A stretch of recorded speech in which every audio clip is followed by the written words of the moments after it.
Got to make it look nice. Yeah, there's a lot. Good evening, ladies and gentlemen. Michael Hanrahan And Freddie alongside DePaula. the man. He can say his own name, folks. Anyway, we're here at Williams Gymnasium on a wonderful Wednesday night in Anacortes for some high school wrestling. So we're going to get underway in just a few minutes. It's a dual matchup. We've got Burlington Edison Tigers and the Oak Harbor Wildcats visiting today, and we're excited. I'm very excited, Michael, and this is the first home duel for the Anacortes Seahawks. And as Michael just stated, it is between the Oak Harbor Wildcats and Burlington Edison Tigers at Seahawks home turf. So this first match is going to be Tigers and Seahawks. You see the captains coming out to shake hands, and we're just getting ready to get underway in a couple minutes here. We haven't broadcasted a wrestling match in over 2 years. And I have never commentated one. I know, Freddie, you haven't either. Yeah, so this is slightly new territory, but we're excited, and this should be really and fun. Michael, as the viewers can see right now, the lights are set, the mat is out, and we are about to get this match underway relatively quickly. And there the lights dimmed there even we further, go. and you see the mentality that spotlight effect induces. Right on the A. Really, really cool to see that working. You know, in the past, that spotlight, we haven't gotten it to work the last couple years here in the gym.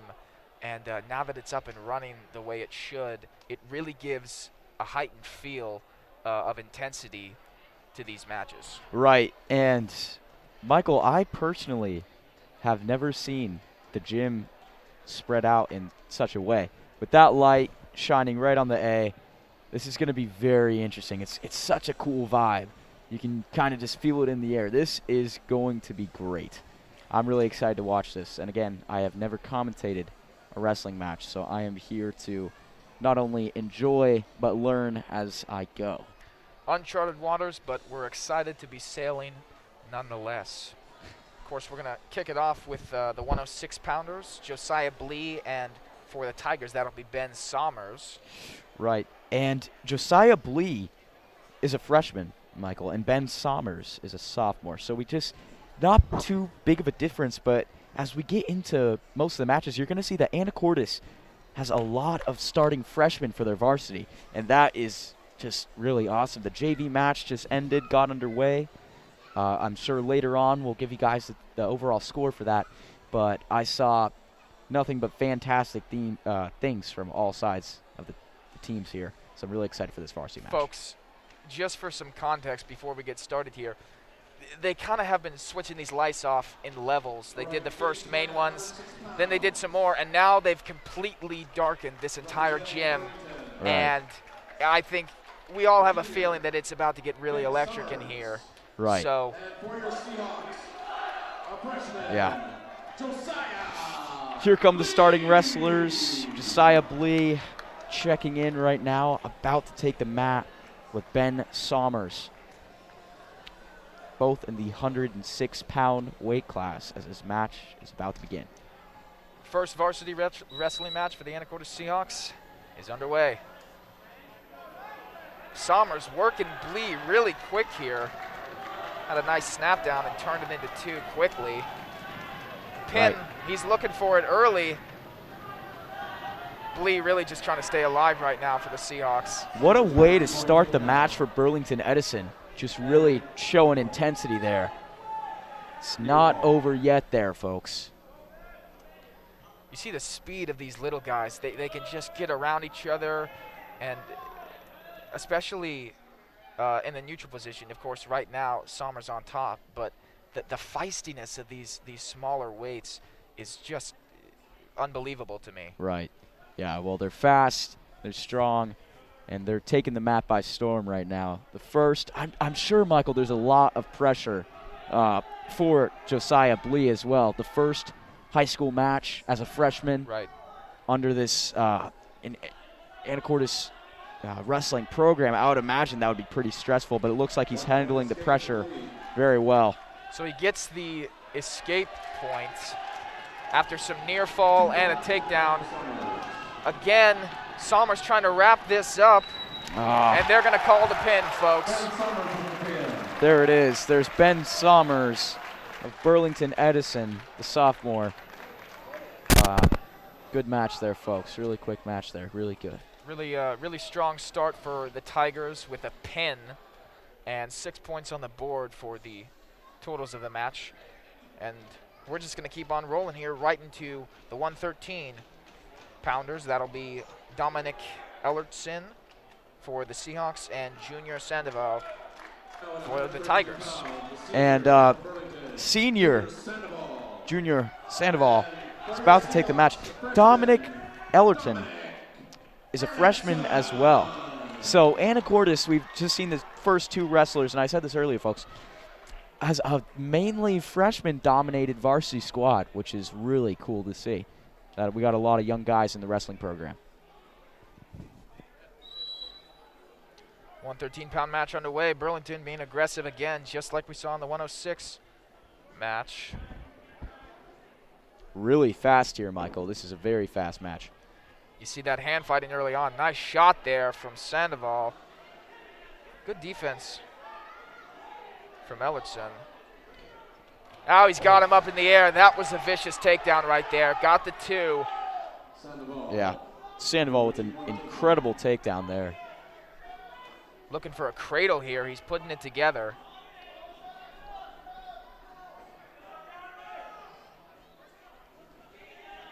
Back to the sprawl position.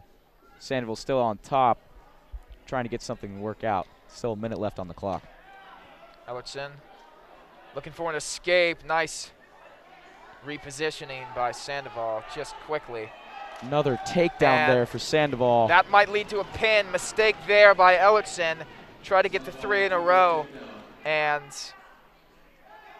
Sandoval had an opportunity to wrap that up. Still going to work here on top, though. Yeah, those were two really aggressive shots by Sandoval there. Now he's still on the bottom or top position, just trying to work around, get as many points as he can in this 30 seconds and hopefully get a pin for him. Now that's just pure strength. He basically just flipped Ellertson around with his upper body. You may be able to hear in the background that Burlington lineup just off the mat is stomping their feet aggressively with the hopes of a pin coming. Right now, Ellertson's holding on, though. Yeah, good defense by Ellertson, just trying to stay up. Can't let those shoulders drop. Ref eyeing that shoulder blade. Now Ellertson's down. And that is going to be... Oh, he that's is time there. My goodness, he makes it to the end of the round. Great fighting. Really interesting. No one stopped there. They went about 3 seconds extra. That's all right there, folks. Coach Lonsdale for the Anacortes High School getting up to have a little chat.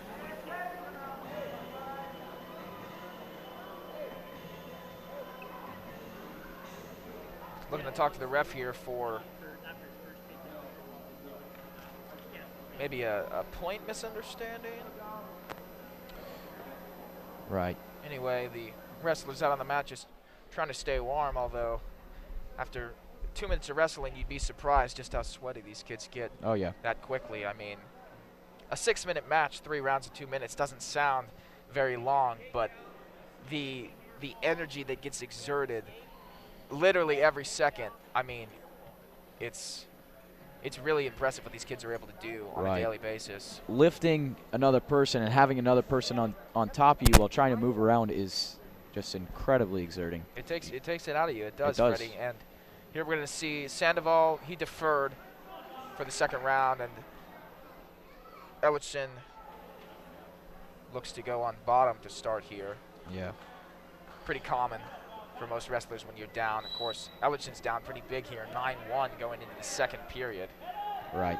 And Sandoval going to work immediately, really trying to tighten up that ride and get Ellertson over. Sandoval dominating the match so far. 9 points to 1. Ellerton's really got to turn it around here if he wants to get this going, Michael. You see he's got really good inside wrist control right now, Sandoval does. And Ellertson is basically fighting with one arm. And that's a really hard place to be, especially on bottom, when that sort of control is given to the rider, in this case Sandoval. Right. Might be looking for that cradle again. Elson trying to really get out of that. Does not want to be put in that cradle again, because both times it almost led to a pin. Saved by the clock on one. Looked up. Turn around. Shooting. Another takedown by Sandoval. Elson down on the mat again.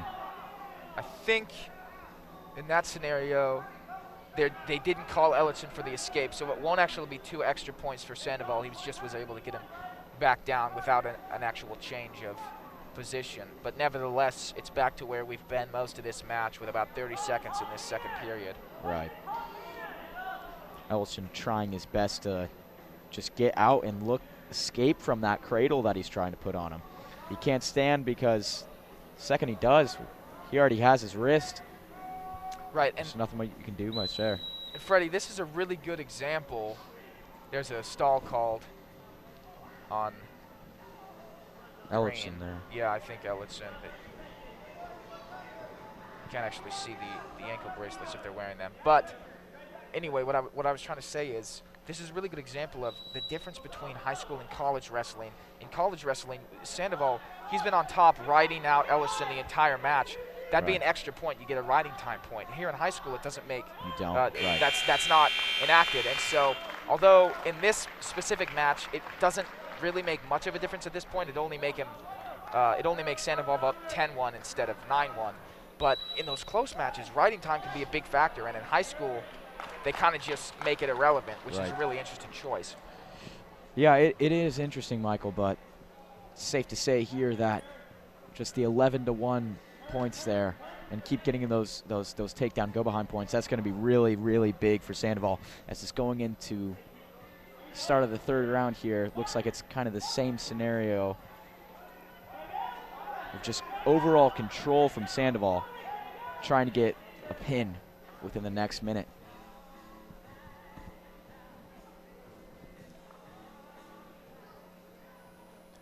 Always looking for that wrist. Yeah. To get some inside control. Right now, he's got his arm draped over. Ellertson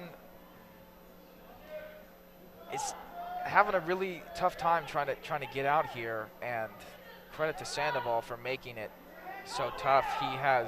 He has not stopped the pressure offensively on top here to give Ellertson any sort of ability to escape.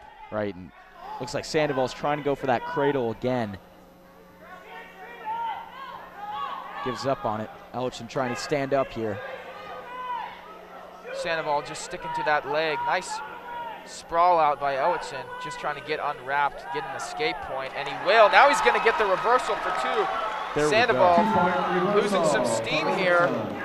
If Ellertson can put together some last-second heroics, he might have a shot. He's going to have to pin him if he wants to come out of this match with a win. Unfortunately there, he's put back in the same position. But that little bit of fire that we just saw there hopefully can come back within the next couple of seconds. Sandoval really sprawling out here, and nice fight from Ellertson to not give away that reversal. Holding on to that leg. This match is going to end with a win for Burlington Edison by a major. But really good fight there by Dominic Ellertson in that last period. Exactly. He really did give it his all. And that little spark that we saw there was excellent. He saw his opportunity, and he took it to get those 2 extra points there, which is a great way to end it. So we're going to take a quick break here and come back shortly. Right now, the Tigers up 10-0 over the hometown Seahawks. And for your Seahawks, a freshman, Talon Kerr. The Action Club is a club for adults with disabilities. Every second Saturday of every month, the club holds an e-recycling event at the Frontier Building Supply at 1911 Commercial Avenue in Anacortes. You can recycle your computers, monitors, laptops, tablets, and televisions. The money collected from the e-cycle is used in several ways to benefit community service projects. Thank you. Thank you. Bring you back quickly here as the 120-pound match is underway. Talon Kerr and Zach Mason going at it. And nice reversal by Kerr. Although didn't stick it, so they won't give him the points, but he'll get the escape there. Right, yeah. 1 point Great escape escape for there. Kerr. Talon Kerr just Nice really trying shot. to drive, and there's a good shot by Talon Kerr. Fortunately, excellent sprawl there by Zach Mason. Mason's going to come out with the advantage on this one. Another 2 point takedown for Zach Mason. Right. Those early points in this first round here is going to be really big, as we just saw in the last match.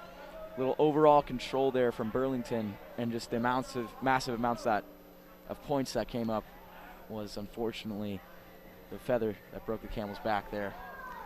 And Interesting to note, I was speaking to Talon Kerr earlier today at school, and he was telling me how he's wrestling 120 today, but he's actually coming in around 114, 115 at his weight.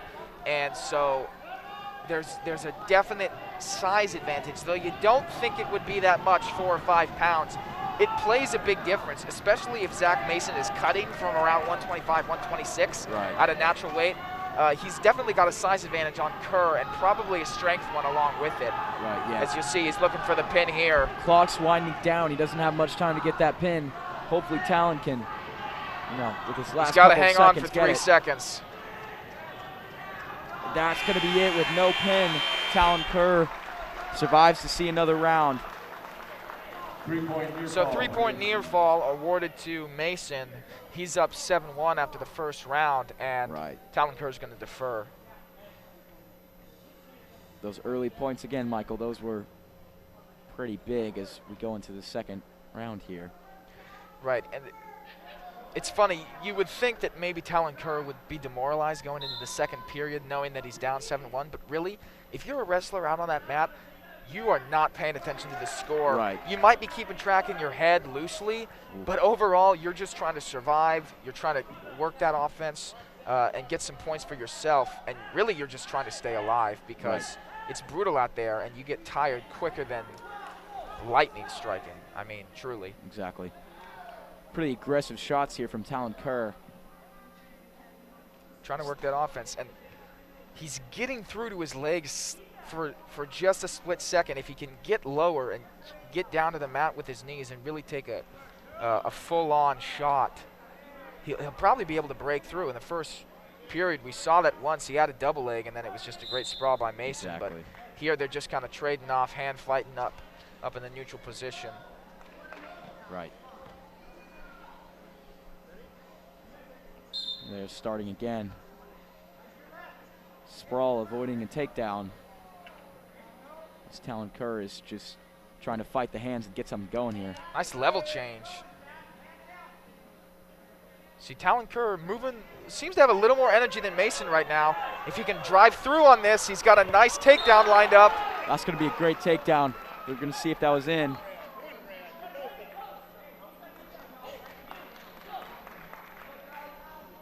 It's going to be an extra point there for Talon Kerr on the takedown.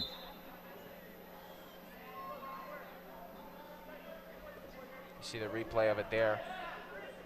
Just the speed and the good timing by Kerr gets him a point. Excellent sprawl here by Kerr. Just trying to avoid anything on the inside. Now he's got himself in a tricky position. Got his legs away, but here they come, just back to center. Right. Michael, that's what I've seen Talon Kerr kind of thrive on, is that center position, as he's gotten 2 takedowns now. And excellent sprawls as well. Hopefully we can see some more points before the clock winds down. Only 10 seconds left. Another good sprawl. Yeah, it's that short time. These last 10 to 15 seconds, people tend to get lazy, and if somebody can make a quick move, Zach Mason almost had it there, Freddie. Yeah, He's looking I know. for a takedown. That was looking there. I don't think the points were given. So Kerr deferred in the second period. He's going to have the choice here and he's going to go down. Interesting. You know, I almost would have thought they would have stayed neutral because it seemed like in that second period, Talon was kind of thriving up there, at least compared to the first round where Zach Mason was really pummeling him on top. But if he can get an escape quickly, there's hope. Right, and Talon has, I don't think any escape points right now, but he did have those takedown points, which is on the board now. So you're going to get Talon Kerr with a point here, locking hands on Zach Mason. It's those small mistakes that can add up over time. Right. I mean, he had him in an armbar dead to rights there. Looks like he's looking for it again here. He is. He's getting on top and trying to ride that armbar in. Talon Kerr just has to keep his composure here, try his best to get out of it. But that's a tricky situation. Very tricky. See, Mason's got inside wrist control and an arm.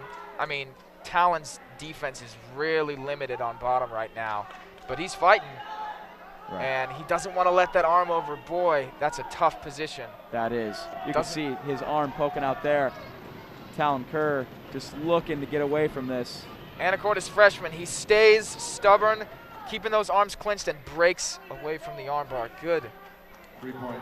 That was fantastic by the young here. freshman.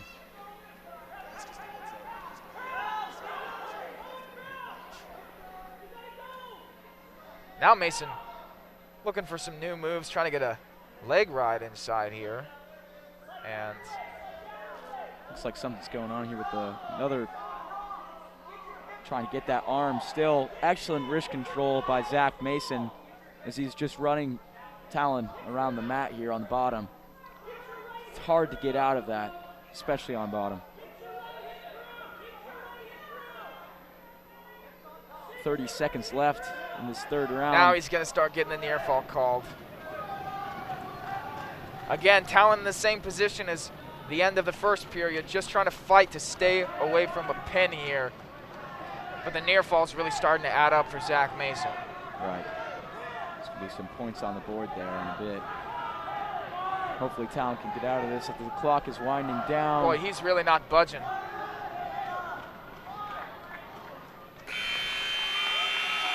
That's going to be it, folks.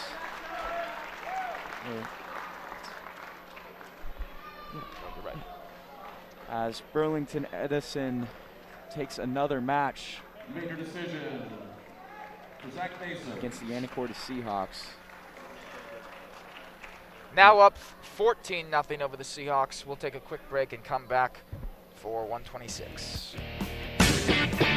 The Rockfish Grill is a Northwest favorite, serving fresh local seafood, tasty wood-fired pizzas, and a large selection of signature sandwiches and burgers.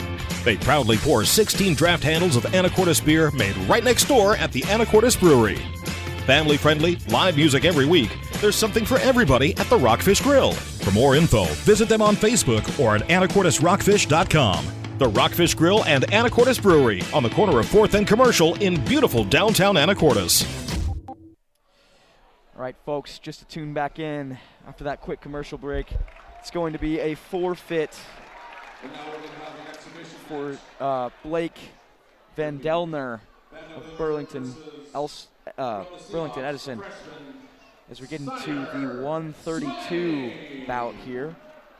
Jordan Jobston of Anacortes is going to take on Trapper Jacobson, Burlington Edison here. Or excuse me, Zach Rookheisen. Here we go. Getting in on a leg immediately is Swain here.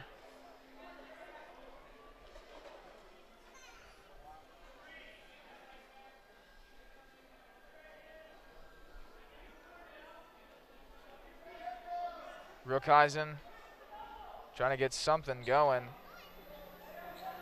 defensively, but Swain's real deep on that knee right now. They're going to call a stalemate here, put him back up to neutral. You see, now at the 132 weight, and Burlington after that forfeit at 26 is up 20-0 over the Seahawks right now. Right. And we have yet to see a Seahawk wrestler who's not a freshman. So you'd hope that things will start to change later on down the weight classes as we Right. start to move through this match. But right now, this is the longest time we've gone without a score so far. And there's still a lot of time left in this match. No escape points given there. So we go back to the neutral position.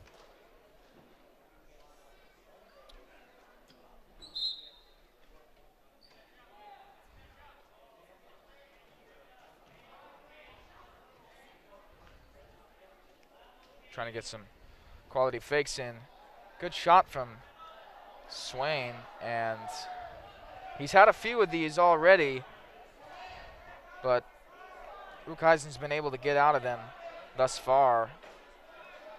Now Rukhuizen, if he can get that leg away from Swain's arm, might be looking for a go behind. Right. But Swain's bringing it back. Yeah, Swain's to his doing front. everything he can here to still be in somewhat of control. He's trying to ride that leg. Just 15 seconds left, and we're going to see if there's any points on the board given there, and that might be a go behind if he gets that close leg to it. free.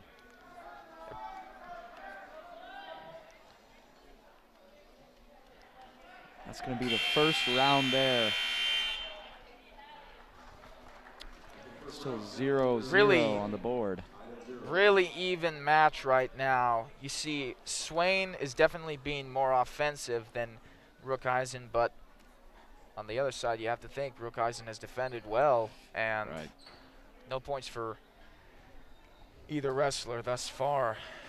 Excellent defense there, as you said, for Rukhuizen.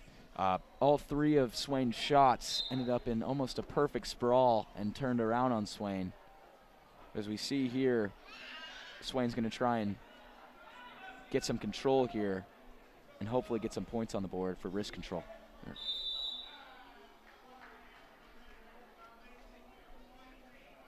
So we're going to see a point for Rukhuizen here. Swain will come back on top.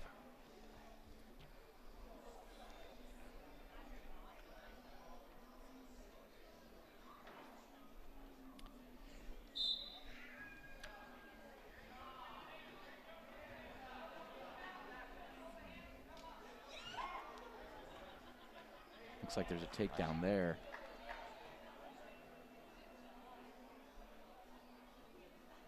Swain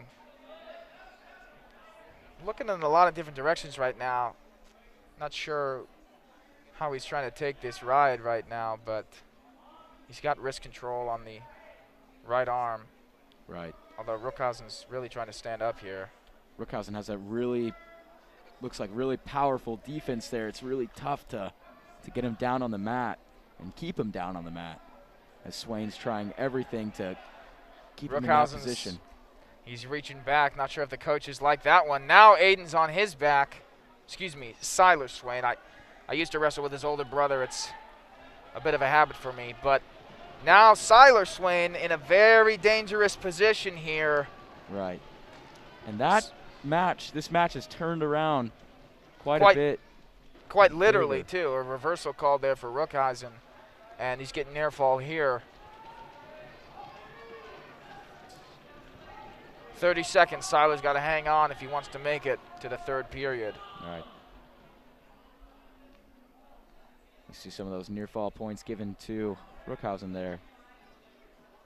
Siler Swain, first time really not in any control here, but he's trying to turn that around, grab the leg, and hopefully get some points on the board.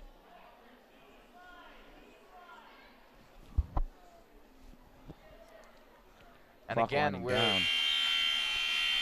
it seems as though that sort of position of just on the verge of a stalemate has been Swain and Rukhuizen's sweet spot for the majority of this match. Headed into the third period now, the Tigers find themselves up 7-0 in this 132 match.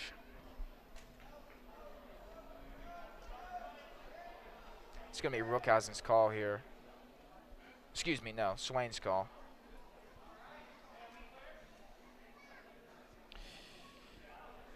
Looks like Swain will be taking top here on Rookhausen. Start of the third period here. Swain down by 8, excuse me. Almost pulled a sort of unorthodox cradle there. Still might be looking for it as Rookhausen's reaching back, trying to get something. Right. He has that arm control. You see the Anacortes coach yelling enthusiastically for Swain to get his right arm back, but now we're in a completely different spot. Reversal and some near fall coming for Rookhausen. Looks like one will be awarded for the near fall. Real close to a pin here. And they're going to call that. There it is.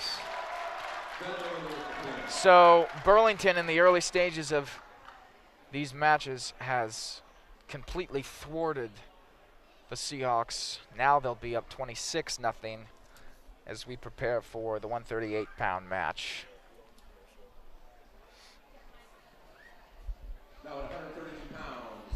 Is it for Burlington. called a round or? The Rockfish Grill promises tasty, and in their 20 years as a Northwest favorite, they've delivered. Home to their famous fish and chips, wood-fired pizza, juicy pub-style burgers, and a 7-barrel brewery that keeps the town talking. There's something for everyone at their locally owned restaurant and brewery. Outdoor seating is available, as well as many to-go options. You can even bring home cans and growlers of their select beers. For the full menu, check out their website at anacortesrockfish.com. The Rockfish Grill. It's a catch! And we're just beginning the 138-pound match. The freshman Eckert for the Seahawks and Trapper Jacobson, the junior, for Burlington.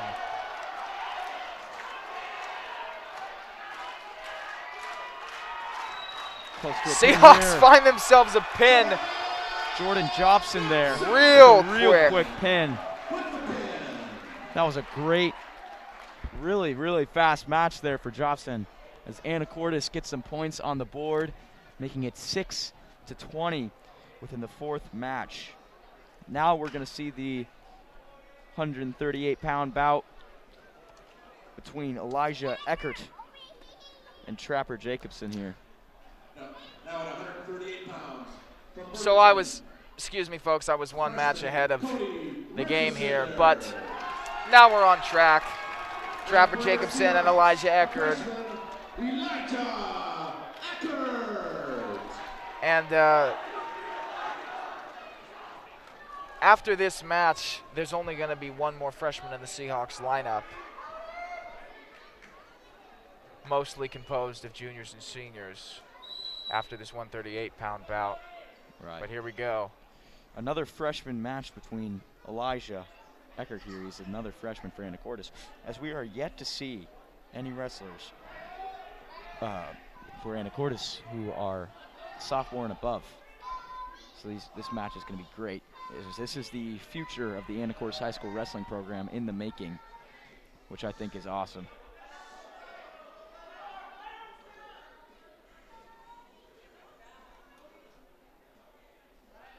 Every time Eckert tries to get around, Jacobson putting up his arm, but now it's working against him. And Eckert looking for a pin here. Looks like he just might get it. He's got a lot of control there. I mean, and yeah, that's going to be it. Call that. Elijah Eckert with a fantastic pin. Another really quick pin there, Michael. So, freshman. Folks, less than 5 minutes ago, really less than 2 minutes ago, the Seahawks found themselves down 20-0, and here after two quick pins, they've got 12 on the board, and they're back in this match. Right, and that's great. And now we are going to see a very highly anticipated match here in a little bit with Gavin Lang from Anacortes. We'll pick up for the 145-pound match after this.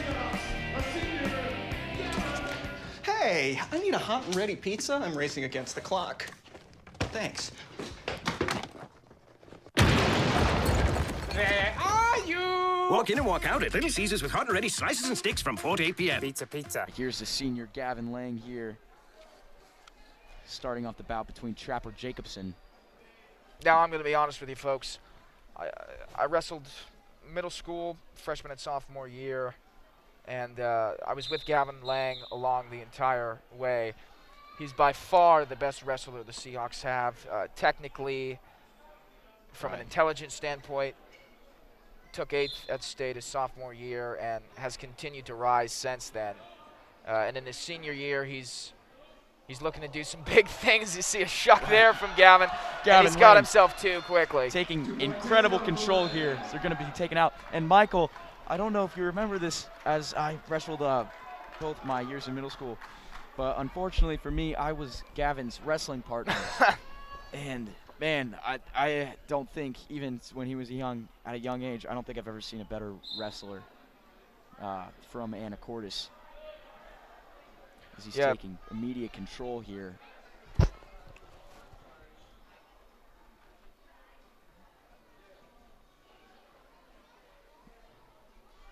Out of bounds again there, as they're going to start back up in the neutral position. And you see just the difference in body language and dynamic between these wrestlers. Gavin, his level of intensity is far above that of Hendrickson right now. On top, Lang he's ferocious.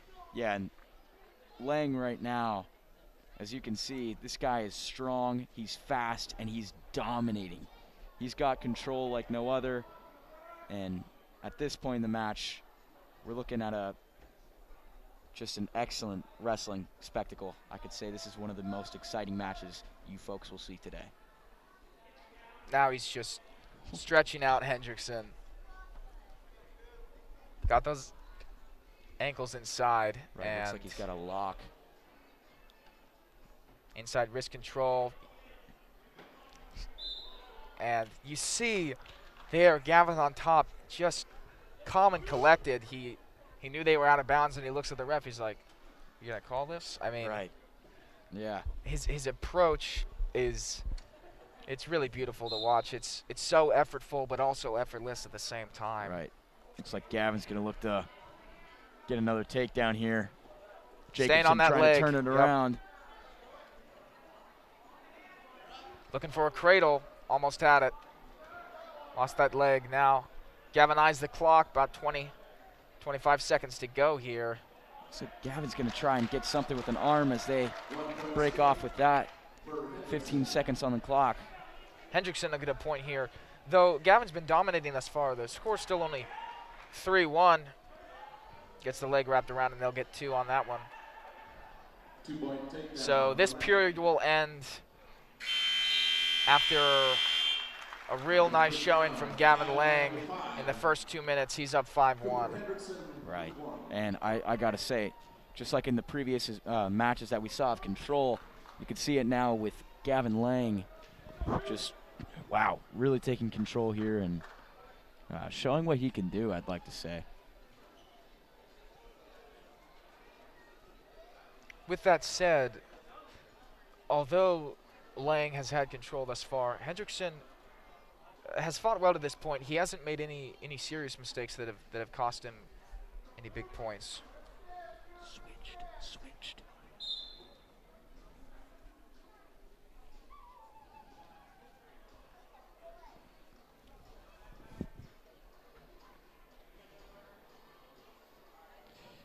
Second period started at a neutral position, and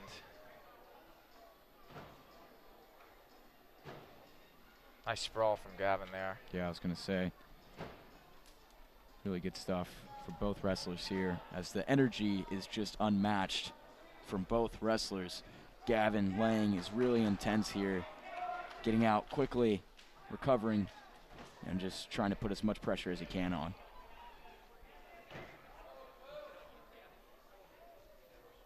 Back in a lock here. Gavin's going to try and get some shots in. And even at 145, the quickness of Lang hasn't changed a beat from his freshman year when he was wrestling 120, 113 in the postseason. Now he gets a takedown here to make it 7-1. And as he's continually put on muscle, gained weight, and improved his strength. His speed has not been compromised, which is it's not something you can say for all wrestlers. If anything, he's gotten faster, and that's just great to see out of this program. Now he's really going for it. Gets that leg wrapped in. He's got wrist and shoulder control here, overall arm control. It's going to be taken out. They're going to go back to the neutral position here. 30 seconds left in this second period. In all honesty, folks, this first match between Burlington and Anacortes has actually gone by somewhat quickly. Right.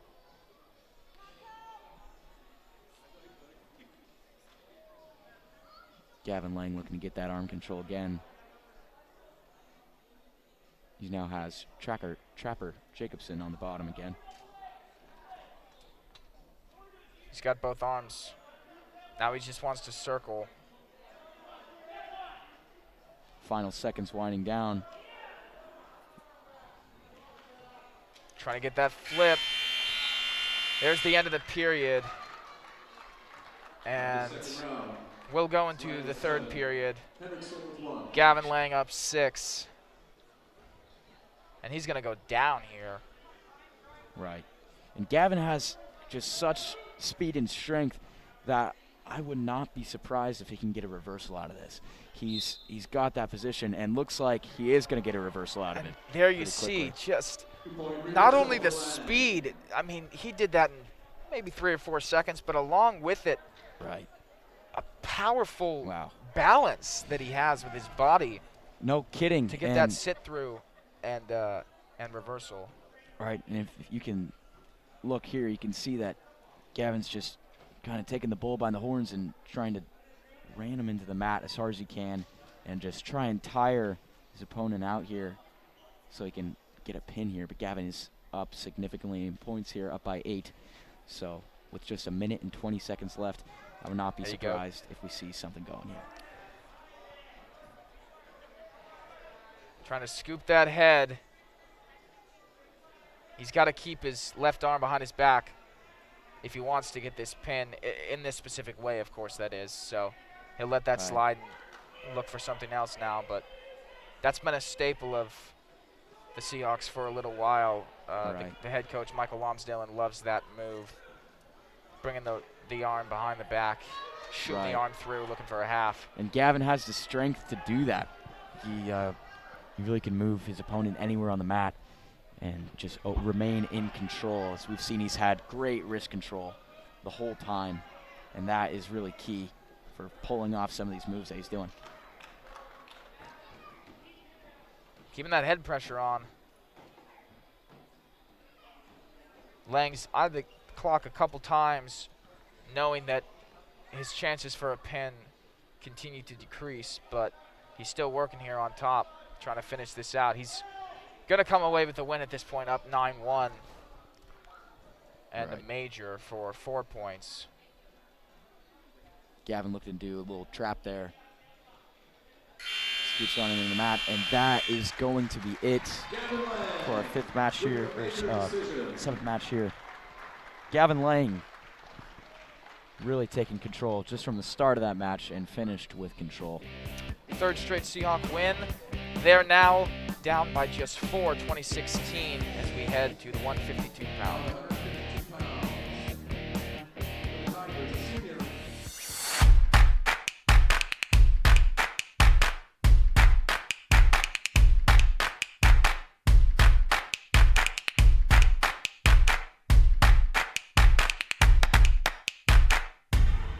When you buy or donate items to the Kiwanis shop, you are participating in this great local effort. But when you join or volunteer, you are doing much more. See you at the K-Shop.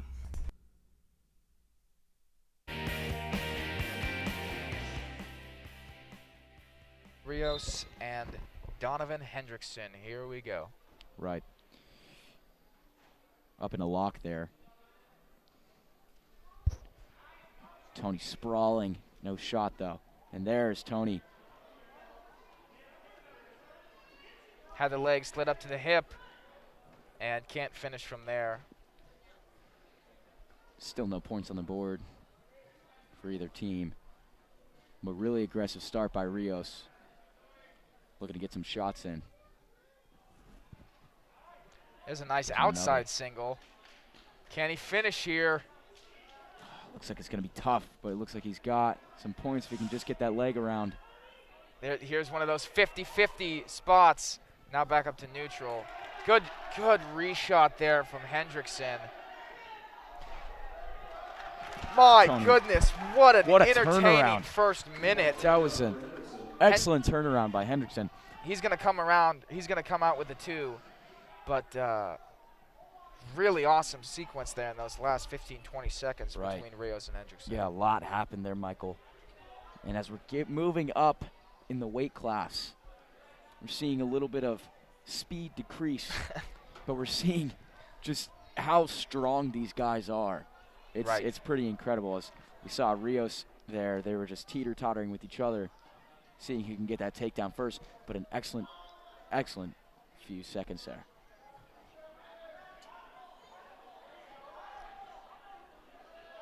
There's that wrist control by Hendrickson. Trying to make Tony pay there, but Tony manages to get up.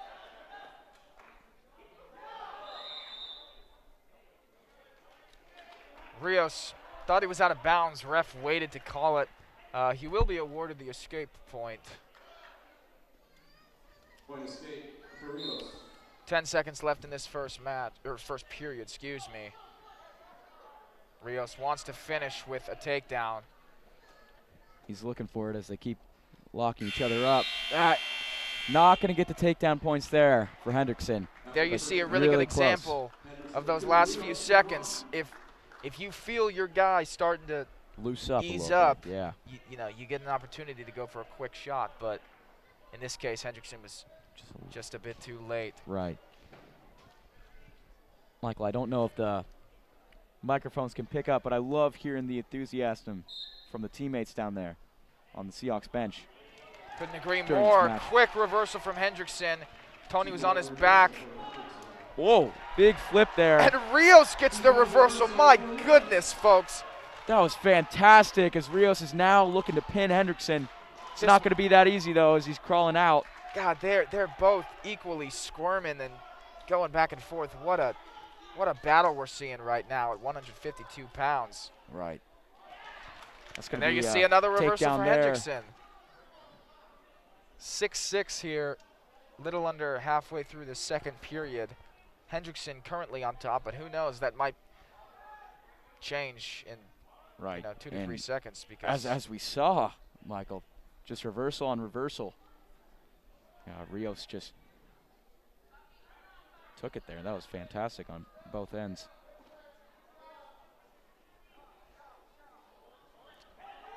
rolling around. Rios might have had a window to get out of there. Right. It was gone quick. Now trying to build back up.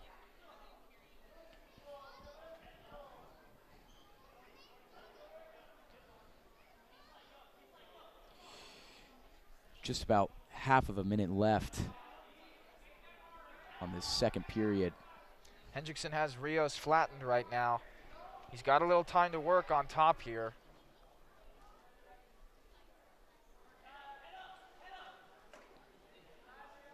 This has been a very, very exhilarating match. Finally getting some stop there as there's a stalling call. It's just going from that shift of momentum there, Michael. We saw that it slowed down a little bit. Hendrickson got some control there and was forcing Tony on the mat. They're going to discuss this up front and give the wrestlers a moment with their coaches. Right. To give some strategic suggestions. And you see that stall warning called there on Hendrickson as a result of him being parallel with Tony's body when he's on top. If you're off to either side, the refs are given sufficient evidence that you're trying to work something. Right. But if you're just in line with them straight behind, after a little while, you'll get a stalling they'll call you. I gotcha. Yeah, I see ya. Returning to the mat, Hendrickson and Rios. So they're going to start in the Neutral position.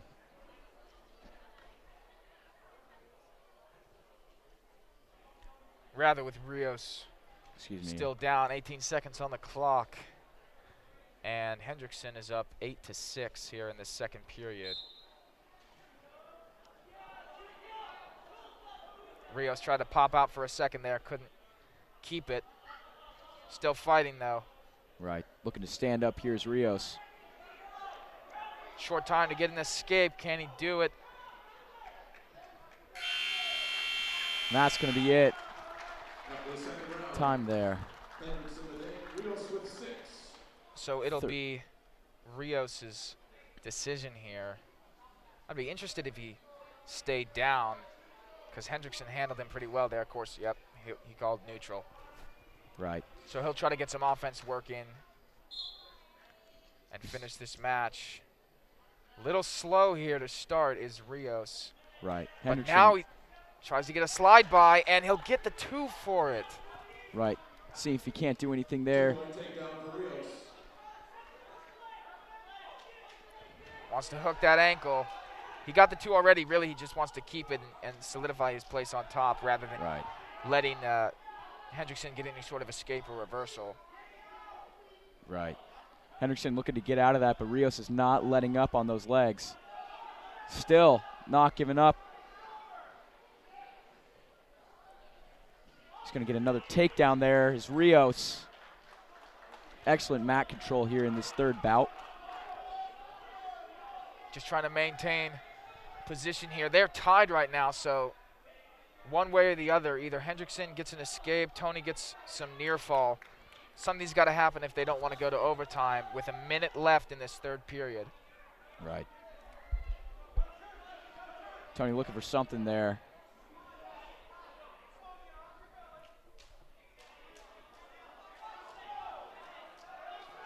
Some movement here. Hendrickson trying to get up. Tony's not letting it happen. Almost had him in that position there, but could not capitalize on it. Wanted some near fall there. You saw the Anacortes people start to get excited, but things are starting to get loud in this gym. We've got 30 seconds left. This is the closest match we've seen so far, and Hendrickson gets the reversal. Rios is on his back. Huge. This is huge for Hendrickson. And that's a tap on the mat on Hendrickson, taking the match with only 16 seconds left to spare. Between that, just close match. Up till 8-8 until those last 20 seconds. Hendrickson got a reversal there and turned it around. Really unfortunate series of events there, as you see just how tired Rios was in the end. We'll come back for the 160-pound bout after this. At the Senior College, we believe that learning should never stop. Anacortes Senior College offers lifelong learning opportunities to adults over 50 in a relaxed atmosphere. No test or homework. ASC is ran by volunteers including retired college professors, scientists, artists, business and medical professionals. Fall, winter, and spring courses are held Tuesdays and Thursdays. For more information and registration forms, go to seniorcollege.org. Coming here for the 160-pound bout, it's the last freshman of the Seahawk lineup, Rylan Lang, Gavin's younger brother. And right now, Gus Menn is giving it to him. He's got the takedown, and he's working him on top here. Right, just picking him up and throwing Lang around. There's quite a difference in age here, but the freshman Lang doing everything he can to try to get that shuck. Right. 1 point escape for Lang. So Lang will get the escape point. Man up 2-1 here.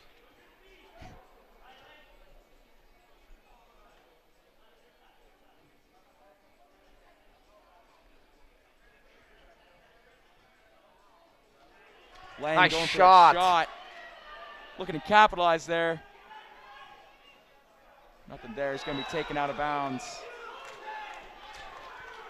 Anacortes coach is upset with that one. Ref's going to keep him neutral. No points awarded to Lang. Thought he might have had it.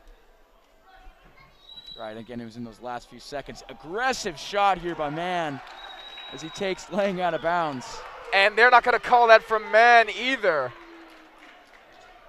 So now both wrestlers, depending on your perspective, kind of maybe cheated out of a takedown here, but right. It's still 2-1. Both of those shots and takedowns very good by Lang and Mann. Now they're going into that standoff position yet again, locking up, looking for shots.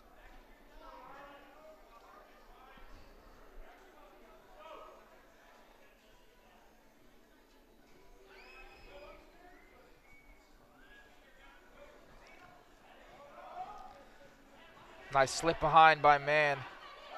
Can he take advantage? Out of bounds before anything can. No points awarded there. Going back to neutral with 18 seconds left.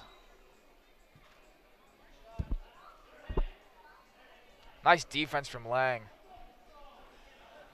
Michael, this has been an incredibly big first round here as Lang's going to get some points on the board there for takedown. Nice make takedown. 3-2 going out of the first bout and into the second period here. Really strong way for the freshman Lang to finish that period. He'll defer for the second period. Man's going to go down. Sort of the default option when your opponent defers or if you've got the choice in the second period. Right. Lang taking top here. Seeing if he can't get some more early points on the board. Stand up there by Mann. But Lang's keeping that leg. Now he'll let him out.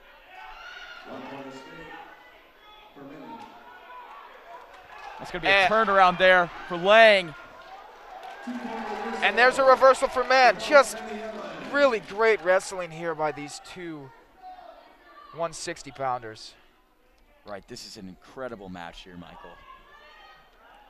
It's going to be still tied 5-5 after the reversal and another reversal. Ryland trying to use the awkward positioning of Mann's left leg inside right now to his advantage. Mann not giving him much right now, slips it out. There you go, and he's on top. Run there. Ryland Lang still going to be on the ground here as Mann's taking some really good wrist control. Hard to get up from that.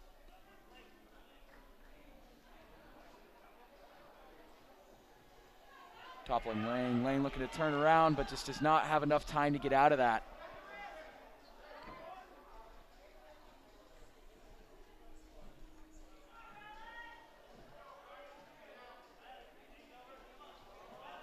Now Mann coming over the top. Ryland trying to be careful not to give him too much. Right. He's high here, and he's going to let Lang out. 1 point escape for Lang. Another shot there by Mann, taking Lang back to the mat right after that escape. Lang no points awarded. On. Now Lang with the advantage. Lang and he's going to get turning two. it around. This is huge. Ryland Lang, he's got 3 seconds, not going to finish it this round, but wow, boy, oh boy. What an exciting finish in that period. Now twice, Ryland Lang has surprised us with just about 10 seconds left in these first two periods. Right. He finds himself up 8-5 going into the third. He's going to take down here.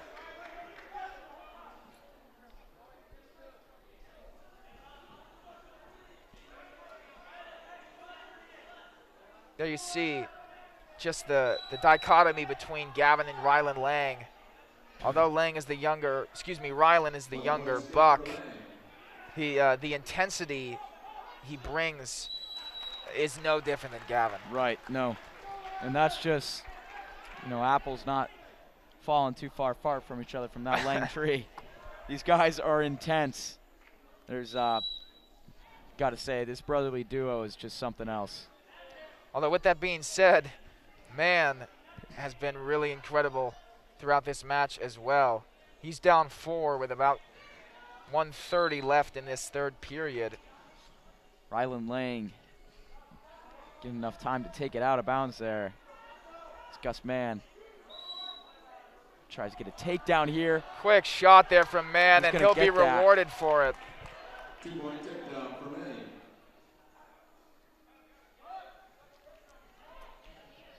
Points only giving me 9-7 as Mann's trying to take control and push him out. 1 point escape for Mann. Mann knows he's not going to be able to work much on top. He's just cutting him right now because, of course, if you're getting a takedown and cutting the guy, he only gets 1 for the escape, so the ratio is 2 to 1. So if you can get enough takedowns, you're going to take the lead. Now it's 10-7. Mann's trying to get another shot in. No, quick takedown, but he's going to be. That's a get some nice reversal call by points. Mann. Yep. Good reaction time. 2-point takedown for Mann. 1 point escape. Almost looking for upper body there. Right. Was laying for a moment, which I'm sure had Lonsdale nervous, but That was he's interesting way there. too into this match right now to be concerned about that. Lang's up 2 with just under a minute. I thought Rios and Hendrickson's match was the most exciting. This might be topping it. Right, he keeps depending on the way this last minute goes. The energy is just incredible as Lang's looking to take him down and driving him to the mat. And now he's got some near fall. Mann's on his back. Lang really trying to capitalize on this. This is huge for this match. It's been so close the entire time. If Lang can just keep control, this could be it. If Lang can ride this out, getting some it's near gonna be fall big. there. Lang up by 7 points. Lang doesn't want to give up any escapable points or reversals. He's up 7 right now. That's a major decision if he can keep it at 16-9 or more. Again, looking for some near fall. He's got Mann's left arm in a real awkward position Less right than now. 5 seconds left. This match is winding down. Really high energy here, folks, and that is going to be it. Ryland Lang, the freshman, taking on Gus Mann. What a match, Michael, 18-9. Gets 2 extra near fall in the end, wins by 9, and a major decision for the freshman Ryland Lang. That, my friends, is a statement. We now find ourselves at a 26-20 match. Seahawks down right now as we look for the 170-pound bout to come. That was an upset. That was a big upset there. The Action Club is a club for adults with disabilities. Every second Saturday of every month, the club holds an e-recycling event at the Frontier Building Supply at 1911 Commercial Avenue in Anacortes. You can recycle your computers, monitors, laptops, tablets, and televisions. The money collected from the e-cycle is used in several ways to benefit community service projects. Thank you. Thank you. 170-pound bout here in Williams Gymnasium. It's James Friedrichs and Sam Becerra. Friedrichs, a junior, really coming out with some firing intensity here.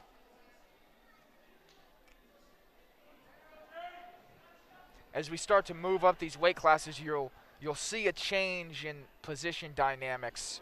They'll start to move from a lot of shots to more upper body stuff. Of course, 170, you're still probably looking for mostly low offense, but who knows at this point. It's been such a surprising evening thus far.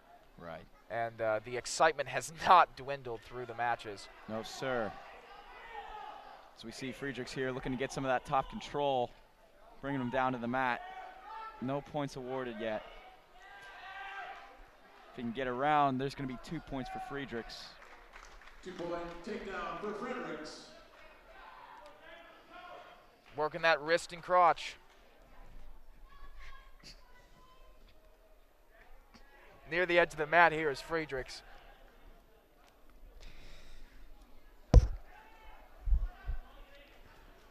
Little standstill here as Friedrichs is trying to grab that wrist and move.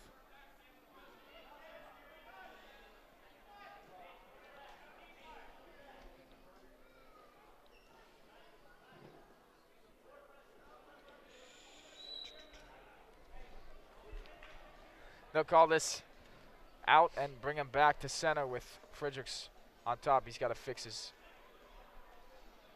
head real quick.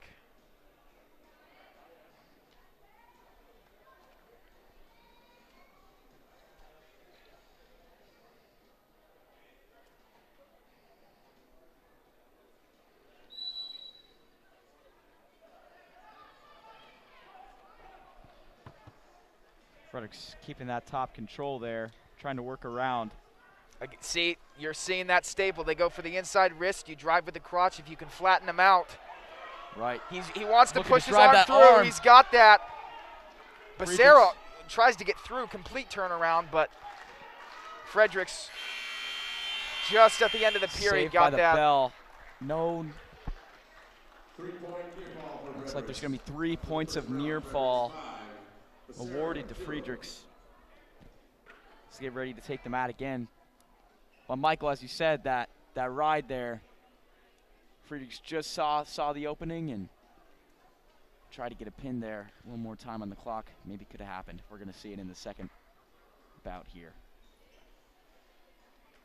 Taking 5 minutes of time. Yeah, a little blood timeout here for Becerra. Fredericks is up 5-0. He'll have a second to speak with his coaches. And there you see Lomsdalen talking about when he's got that wrist and he pulls it around, you just want to shoot that arm through to the mat, and that'll just lead your momentum to get them on their backs when you're on top.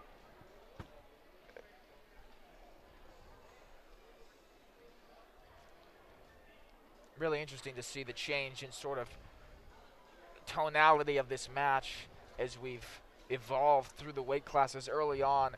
I mean, let's be honest, folks. The Seahawks were getting pummeled. They found themselves to be down 20-0. Here we go. Just 10 or so, like 8 or so matches in, and they're only down by 6. Friedrichs. That's great. Wrestling well right now. Friedrichs taping the top position here in this second bout.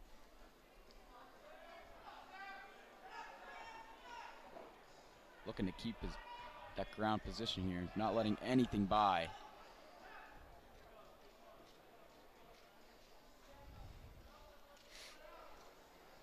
This is Friedrich Staple that he's going with. Yep, looking to find that wrist. And just drive to flatten Becerra out. Right. It's not there, so he's going to work until he finds it.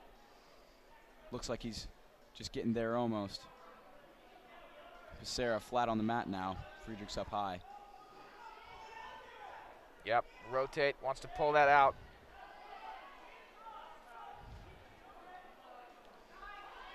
Becerra able to get up.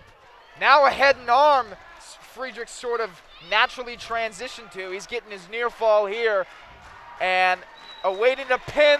There we go. And it's called. And that is going to tie the match, folks. 26-26. Friedrichs there taking command. As Michael said, that head and arm right at the last few seconds there is what sealed the match. Just 5 seconds after he got that head and arm. We'll take a quick break as we're tied up here and come back to see the senior Caden Jacobson for the Seahawks. The Rockfish Grill is a Northwest favorite, serving fresh local seafood, tasty wood-fired pizzas, and a large selection of signature sandwiches and burgers. They proudly pour 16 draft handles of Anacortes beer made right next door at the Anacortes Brewery. Family-friendly, live music every week. There's something for everybody at the Rockfish Grill. For more info, visit them on Facebook or at anacortesrockfish.com. The Rockfish Grill and Anacortes Brewery on the corner of 4th and Commercial in beautiful downtown Anacortes. Bringing you back here to Williams Gymnasium. If you're just tuning in, Michael Hanrahan alongside Freddie DePaula for this home opener of the Seahawks wrestling team. They're dueling against Oak Harbor and Burlington right now. They're facing the Burlington Edison Tigers. And through 10 matches, we find ourselves tied up 26-26. Right.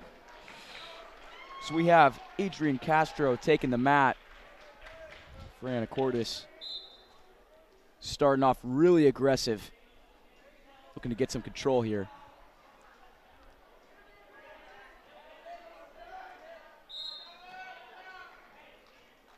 Taking it out of bounds. Back to the neutral position. Here's Castro.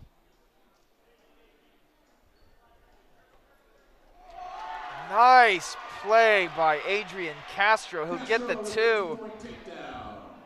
Excellent takedown there. Looking to get someone with the arm as he's got wrist control there. Trying to put some pressure on his head.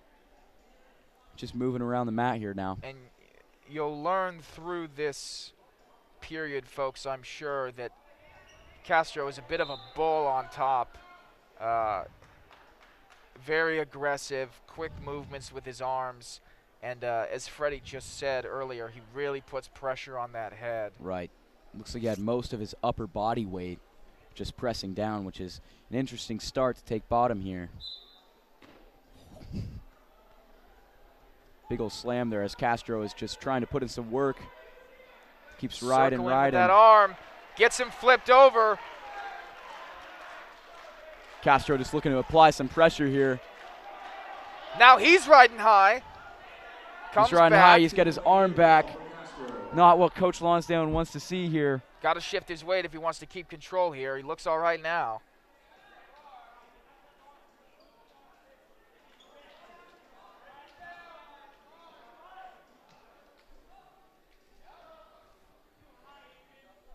Adrian Castro riding a little high, as you can hear Coach Lonsdale speaking to him.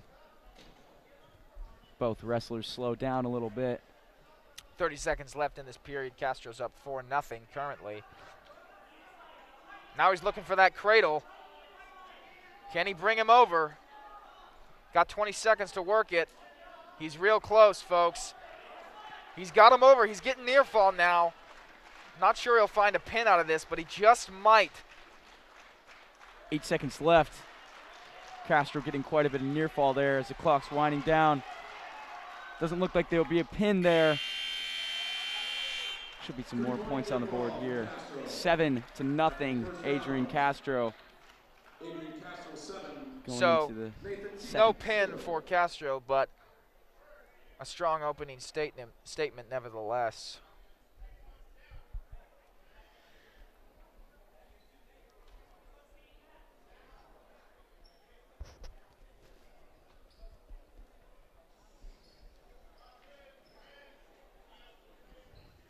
Castro to take top here.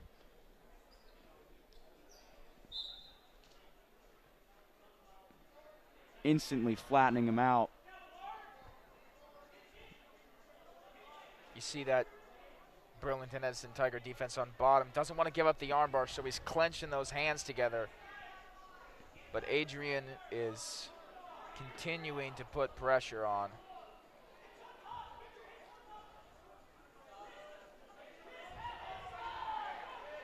Looks for that inside wrist.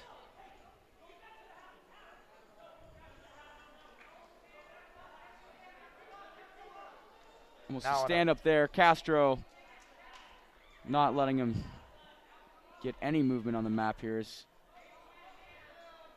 He's just trying to keep looking for it. Keep putting in some work.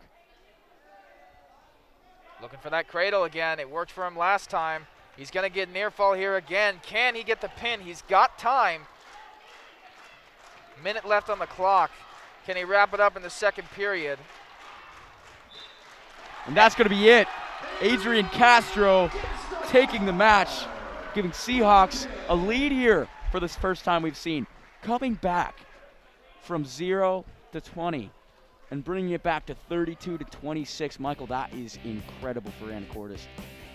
Really big momentum shift we've seen through the matches to this stage. Now, as Freddie said, first lead of the night for the Seahawks. We'll be back soon. The Rockfish Grill promises tasty, and in their 20 years as a Northwest favorite, they've delivered. Home to their famous fish and chips, wood-fired pizza, juicy pub-style burgers, and a 7-barrel brewery that keeps the town talking. There's something for everyone at their locally owned restaurant and brewery. Outdoor seating is available, as well as many to-go options. You can even bring home cans and growlers of their select beers. For the full menu, check out their website at anacortesrockfish.com. The Rockfish Grill. It's a catch! So, folks, you want to talk about a weight differential. I've got Caden Jacobson around 170 maybe. He's wrestling a 195-pounder right now. He's got a long road ahead of him if he wants to come out of here with a win. But so far, he looks strong. He's looking really good here, Michael, as he's just trying to get some points there. Nice leverage use right there. That's excellent by the senior Caden Jacobson, getting some early points on the board. Still a minute and 30 left as Caden had some really, really good leverage there, as Michael said. Still keeping running for that cradle here. Trying to get trying to get some nice defense stuff there by Sullivan Brown to get away. Looking for a reversal here. And he's going to get it. Jacobson fighting, still moving, but Sullivan Brown gets the 2. Reaching over is Caden Jacobson. He'll find another 2 to respond with. Really action-packed first period we're seeing here. Right. Caden Jacobson is still looking to try and work that upper body and hopefully get a cradle in.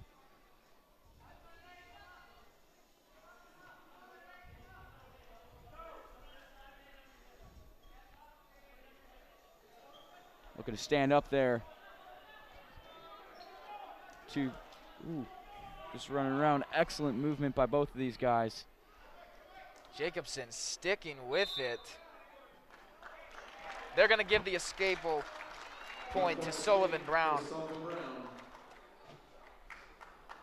But Jacobson almost gave up the reversal there, didn't want to, so he's still up 1 after only giving up the escape.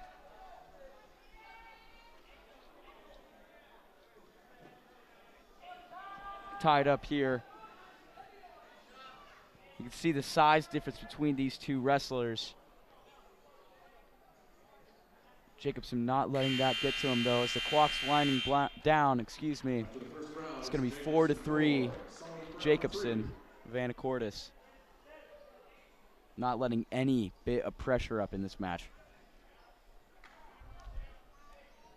Jacobson going to go down here to start the second period.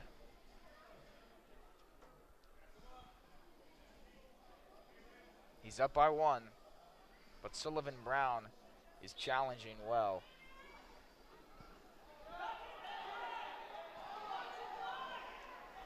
Caden looking to get some control here as he gets go behind.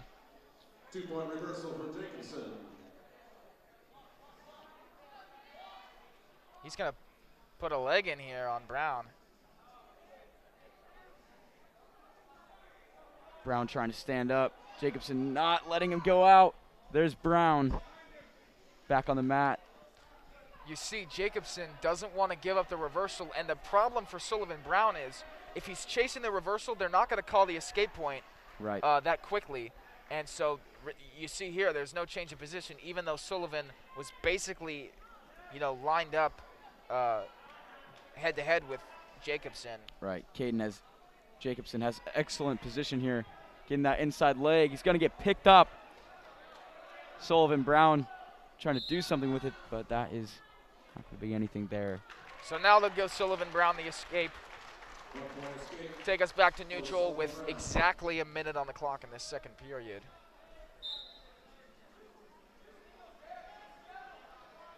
Jacobson not trying to let anything up.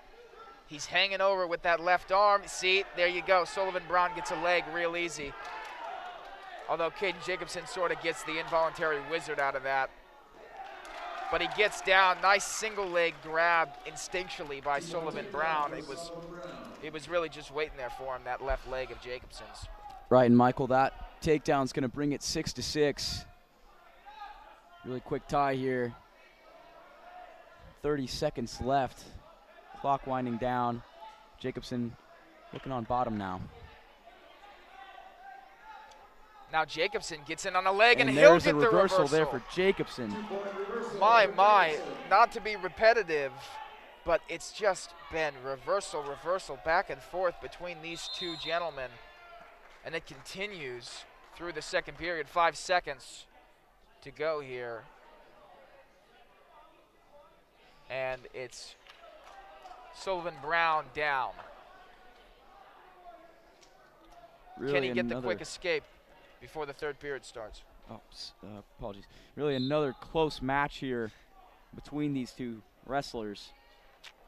Jacobson not letting him get any points after that initial start. Now it's going to go 8-6. He'll have the decision here. He'll go neutral. Michael, I would not be surprised if we see a takedown leading to maybe even a reversal here, as we've seen so many throughout this quick bout. Honestly, Freddie, it seems like a pretty safe prediction to me. Yeah. Here we go. Jacobson trying to get some head control there. Looking for that Pushing cradle. up. He wants to drive. He might find it here. Nice scoop of the knee, but that head's still far from where he needs it to be. He'll get the takedown. All right, good defense there. Jacobson still is driving.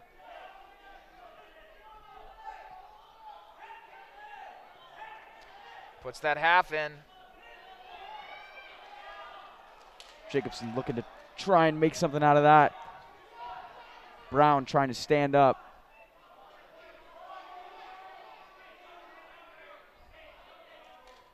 Just about a minute left here.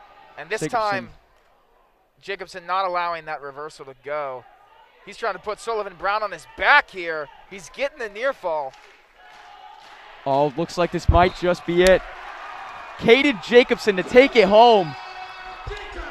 As the third period began to wind down, we wondered if it would be a pin or just a decisional win, and Caden Jacobson proves it to be the former. Caden Jacobson, the underdog of this story here, just because of that weight. Wow. Just an excellent turnaround.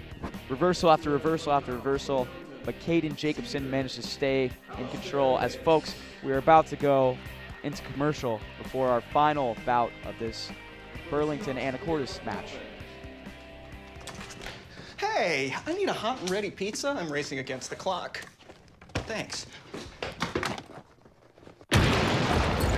Where are you? Walk in and walk out at Little Caesars with hot and ready slices and steaks from 4 to 8 p.m. Pizza, pizza.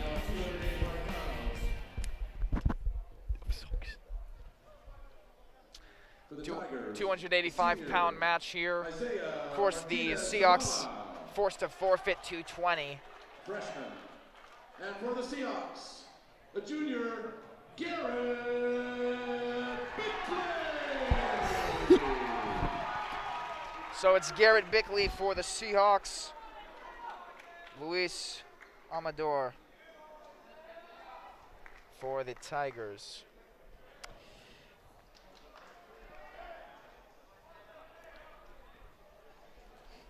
Isaiah and Garrett looking to start this match here. And see, here's when you see the upper body really becomes a factor. Garrett Bickley driving him all the way out of bounds. Again, as Michael said, that upper body is a factor. These guys are not. Well, there you see. I was going to say, not He looking to goes see low, as much shooting, but these guys can do it all. But again, they're going to be in that lock position most of the time of this match. And what's going to be the deciding factors, who's going to get low first and who's going to get control first out of this lock position. Looking to see a throw here by Bickley. Nice head and arm by Bickley. Just used the momentum to lean into it, and it looks like a pin. There it is. The final match, the final bout of this little match between Anacortes and Burlington Edison is given to Anacortes, making it 44-32 as Garrett Bickley, the junior, took it home for Anacortes. Ladies and gentlemen, the Seahawks started off 26-0. They were down. All of a sudden, they score 44 points as the Burlington only answer with 6 in the latter half of this bout. And they win the Tiger match here at home.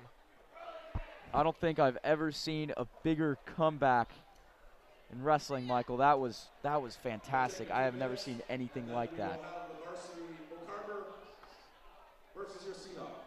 So we will take a quick break before we get into the Oak Harbor Wildcat action. Watching clips.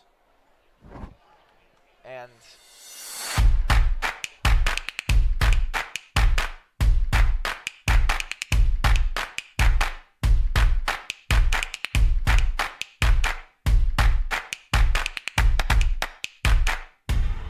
When you buy or donate items to the Kiwanis shop, you are participating in this great local effort.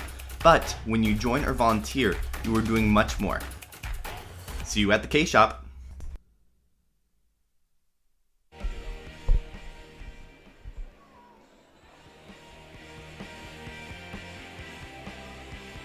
coming back to Williams Gymnasium. And now that we have a moment to just talk about that match between the Tigers and the Seahawks, I mean, what a changing storyline that turned out to be in the end, Freddie. Right, and we saw most of the victories right after Elijah Eckert. Then we just saw W after W after W. Big upset tonight from Rylan Lang. I want to talk about that. I want to talk about the freshman, Rylan Lang, kind of taking in his brother's footsteps here with being an incredible wrestler, as he just really showed off his capabilities in this first match of his first season of high school wrestling. I thought that was fantastic. I thought you couldn't really get much better than that. Taking on senior Gus Mann. So looking back on this first bout, we're going to get into some clips here of the wrestlers and discuss how these matches played out in a bit more detail before the Wildcats come out to take on the Seahawks. As Freddie was discussing here, early on we see these light bouts. It was pretty much all Burlington, and then right around 138, things took a turn for the Seahawks. Right, as we can see some of these early on matchups here, these guys are lightning fast. Right. It's so awesome to see as we just were watching some of the bigger guys show up and show their stuff. Transitioning and looking back on what we just saw was incredible. And this is a freshman that I'm really excited to see in the future. Talon Kerr, of course, he was wrestling up to 120. He's really a 113 guy primarily, but as he continues to improve through the season and through his career, I think Talon Kerr is going to be a sight to behold. And then here is where, as we've said, things start to really change for the Seahawks. Of course, Gavin Lang put on a show, as he always does, the veteran wrestler for the Seahawks. Gavin got to show off his just incredible speed and strength here. And there you see Tony Rios, the senior, really took control of his match. Unfortunately ended just within the last couple of seconds. It was close the whole way through. Here's Rylan Lang's match. This is my favorite match so far. I would argue the most entertaining. This was incredible. These guys are fast. These guys are strong. And they were pretty much equal the whole way through. But Lang managed to get some really great reversals. As you saw, Mann was just kind of throwing him around a bit. But in the full match that we saw, it was great.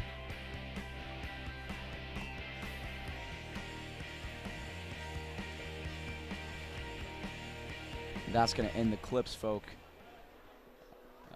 So the Oak Harbor Wildcats going to get some warm-ups in here, and the Seahawks awarded some much-needed downtime between these matches, and they'll hope to keep the momentum rolling into their second dual match and come out with another win to wrap up the night. Right, yeah, we've got quite a few more matches, folks. As we look down at this list, these guys that we just saw, these Anacortes guys, most of them younger, we're going to see they're going to have another chance to kind of show what they've got. This is their first match of their first season as high school wrestlers. So I'm absolutely certain that these guys are not done yet. We're going to see what Anacortes is going to do with Oak Harbor, as that last match was just full of and jam-packed of entertainment within the upperclassmen variety, and with the exception of Rylan Lang. Right, and I think, Freddie, it's important to sort of get a feel for what the dual match atmosphere entails. Mm-hmm. Of course, when you compare dual matches to like wrestling tournaments where a ton of teams are compacted in the gym and people are just going at it left and right. There's always matches happening on 4 to 8 to maybe even 12 or 16 mats at a time. Right. The difference in how teams approach these dual matches as compared to a larger tournament setting is really interesting to me. Whether it be the way they place their lineups, knowing that certain guys against certain teams are going to be better fitted depending on their style, depending on the feel they have for the wrestling mat, and and the dynamics that they present, the strategies that they go to Right. immediately. And you really don't have too much time to gather yourself in these dual matches here. But I'd say that both Anacortes and Burlington handled themselves more than well, as we saw some just great spectacles of high school wrestling, and especially from these younger guys coming out and wrestling. We're looking at the future of Anacortes high school wrestling, and they're just trying to show their stuff. They're trying to show that they're here. They've got a long season ahead of them, but this is an incredible first bout between the two. Indeed. The past few years, the wrestling culture, they've been trying to build it and strengthen it since around 2017, 2018, when Michael Lonsdale became the head coach, and he's been successful at that. When I was a freshman, in my first couple years wrestling at the high school, we had maybe 15 guys, maybe 18 guys on a good day, and we were forfeiting 4 or 5 weight classes every single match. Tonight, Right. You're seeing only 2 forfeits, and throughout the season, people's weights are going to change, and at least one of those should disappear within a few weeks, to where the Seahawks are maybe forfeiting 1 match, hopefully none by the end of the season. But yeah, and that's I would like to touch up on something as well. It's just, speaking of Michael Lonsdale, and I think that he is an excellent coach with getting people out here and getting people to love the sport, come back, and getting just new people to come in here. Half of these guys didn't wrestle before Michael Lonsdale came along, and so I think that it's just fantastic of the high school coaching staff to reach out more, try and get some more wrestlers on this mat, and try and get some kids to fall in love with the sport that they like. Indeed. I mean, you talk about building a culture. Michael Lonsdale knows how to do it. He was a wrestler for Cedro Woolley back in his heyday, 3-time state champion, and he knows how to get it done, whether it's in the practice room, whether it's at a dual match like we're witnessing tonight. The intelligence that he brings to his wrestling team is really unparalleled, and the confidence that these wrestlers have in him going into matches. They know, we're being coached by this guy. It doesn't matter if he's maybe stronger than me, if he's been wrestling longer than me. The technique that I'm bringing to this match is, if nothing else, at least going to give me a chance. Right. I'm going to have opportunities based upon the tools Lonsdale and the assistant coaches too, Simpson, Doan, and Mr. Corrales are fostering in these kids. Yeah, and as I wanted to touch up on, is getting people to return. I think that's one of their biggest goals, and I know that all these freshman guys, this is the future of the high school wrestling program. I've said that 3 times already, but I just want to touch up on it. This is the future, and these guys, probably due to this coaching staff, are most likely, hopefully all of them, are going to stick with this program. And I think that for a sport is just fantastic. It's always great to be active, and it's always great to be active in a sport like wrestling. You're going to be in shape like no other, and there's always something to get better at. That's something we were discussing, folks, before we started the broadcast. Freddie and I sort of reminiscing about our time as wrestlers. Is there really isn't that many athletic satisfactions better than making weight for a wrestling tournament or match, like knowing the work you've put in, that literally the sweat and the blood and probably even the tears that have gotten you to the point where you step on the scale and you come off smiling because you kind of just cheated the system and made that weight. And I mean, that's amazing. It just shows, especially in a sport like wrestling, especially having to make weight, it just shows how much your hard work and effort takes out of you and puts into this sport. It shows that no matter, you can practice as hard as you can for 30 minutes, but if you practice as hard as you can, for 3 hours, like a lot of these guys like Gavin Lang has, you're gonna see the results. It's incredible to see, and this is one of the only sports that you can gauge that. So here we go with the first match of the Wildcats and the Seahawks. As it's Ellertson.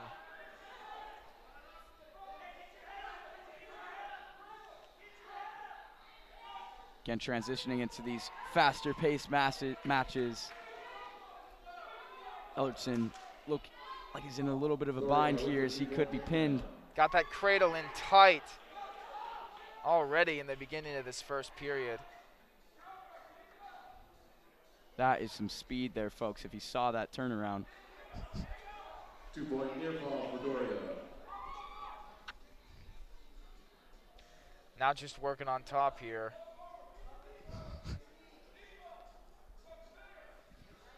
Four points on the board already for Leyva.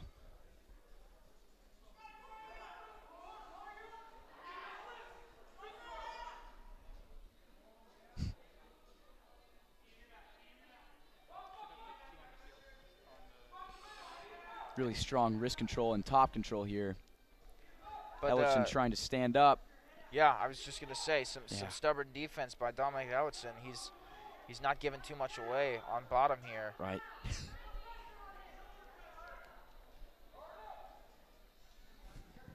Leyva really dominating these first couple of minutes. And there you're gonna see stalling there.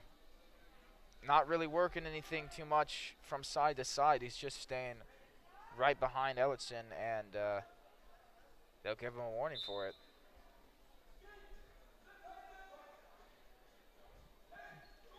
Still looking in that same position, trying to get Ellerson's arm and wrist. We see a big crossface there, some head pressure, and this is just really a big dominating match so far in Leyva's favor. Right, and it's important to note here, folks, just the difference in the sort of physical maturity that these two young men have. A senior in Leyva, you can tell the way he handles his body and the way he's handling Ellerson's body. Right. That, you know, the difference between that freshman build of Ellerson and the senior build of Leyva is definitely evident in the way they've wrestled so far, up 4-0. And it's just that bit of extra experience that Leyva has as well. You know, he knows how to work guys that are his height and weight pretty good, I would imagine, as he's got some pretty incredible speed. That he's got the moves down. We've seen him try and get a cradle the whole time. If that's not working, he's still remaining that big pressure. It's going to be a decider in this match. That inside wrist control has pretty much been the entire strategy of Leyva to this point. Hasn't gotten him many scoring opportunities on top, but it has kept Ellerson at bay up until now. Gets the escape in the first point of the match for Ellerson. Ellerson now on his feet, as Michael said, getting that escape point, but brought down again by Leyva. Ellerson flipping around. He's in trouble here.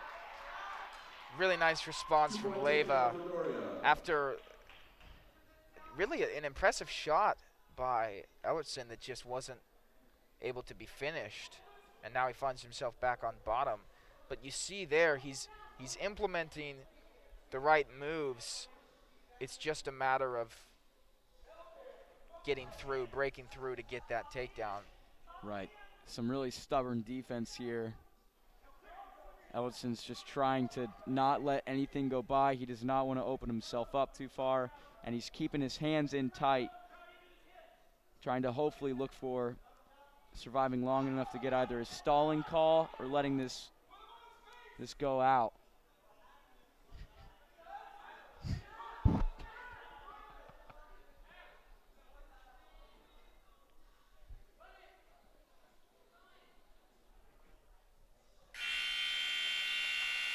That's going to be the first period there.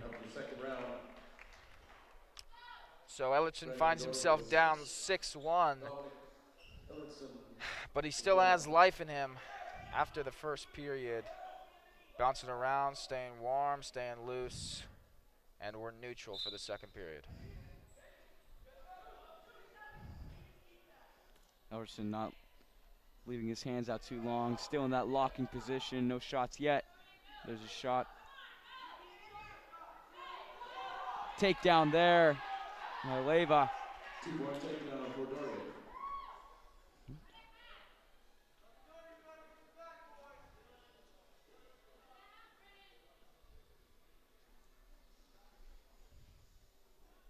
Trying to work from top here, flatten, and now it's an out.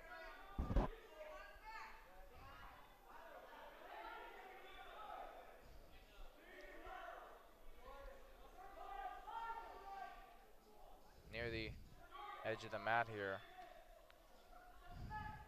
Ellison tries to sit, denied well. It's not going to be there for him, but best thing he can do here is just try and not get on that bottom position. That's going to be another stalling call.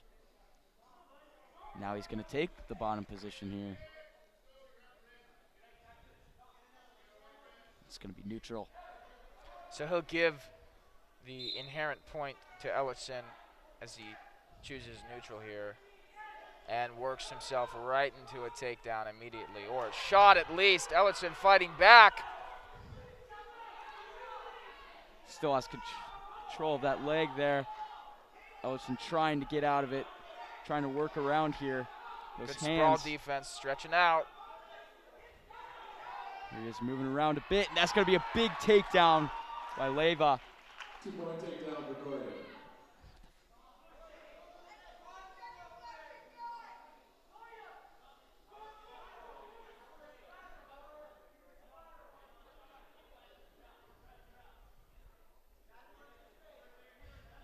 Here again, just hand fighting between Ellison. Those wrists that he's in and out of control of are definitely the most impactful part of his body right now on bottom. Right.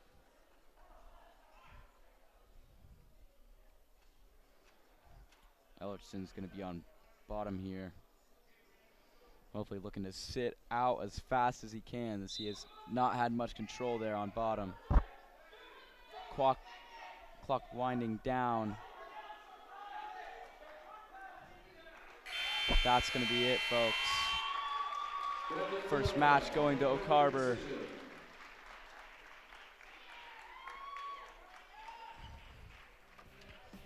So a 10-4 win for the Wildcats to start this one off. They're up 3-0 after one. 120 pounds from Oak Harbor, sophomore, Carter Parker. At the senior college, we believe that learning should never stop. Anacortes Senior College offers lifelong learning opportunities to adults over 50 in a relaxed atmosphere. No test or homework. ASC is ran by volunteers including retired college professors, scientists, artists, business and medical professionals. Fall, winter, and spring courses are held Tuesdays and Thursdays. For more information and registration forms, go to seniorcollege.org. Bringing you back, it's Talon Kerr versus Carter Parker at 120. Two young bucks, Kerr a freshman, Parker a sophomore. And Kerr's controlling the head right now. Wants to get around, get a takedown. And he'll get it here. There he is, Talon 2-point takedown. coming back, getting his first 2 points of the match. He's fired up, looking to get some more control.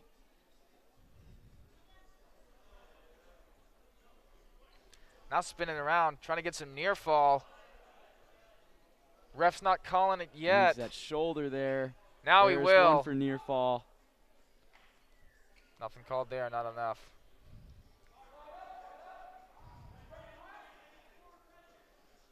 Talon Kerr looking to put in some work here, get him in that position again, hopefully get some near fall. Working for that wrist. He wants to be careful here, Kerr does, to not lock up his hands while he's trying to work for that wrist. Right. You can see Kerr trying to power him over. Can't do it without that arm there. Now There he it gets is. that elbow through. That might be a done deal, folks. That's a And- pin there for Talon Kerr. What a statement by Kerr. Lost by pin in the first match. Comes back to win by a pin against the Wildcats and give the Seahawks the lead they'll have to forfeit 126. But if the narrative to be seen in this match is anything similar to the Tiger-Seahawk matchup, Seahawks are going to start rolling pretty soon. We'll see if that is the case. We have a forfeit. As Michael said, forfeit of the 126 pounds. Now we're going into Jordan Jobson for Anacortes. Looking to take the match after this one.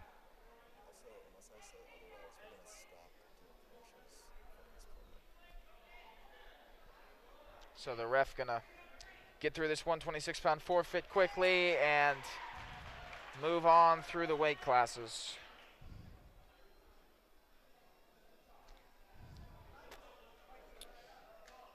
But again, it's really nice to see that the Seahawks only have 2 forfeits in their lineup. Right.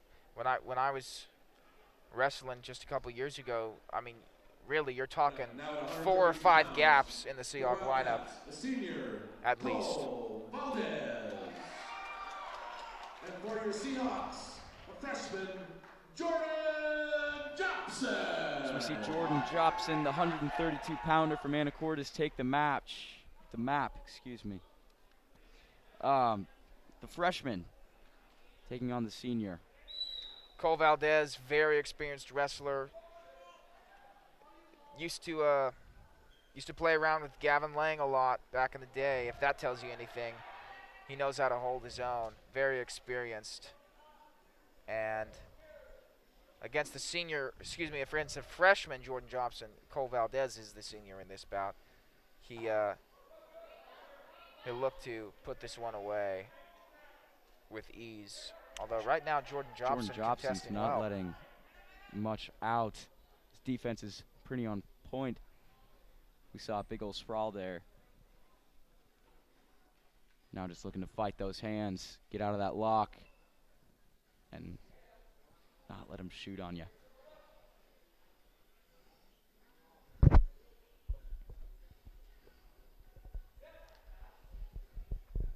Jobson really letting that left arm hang on Valdez's shoulder.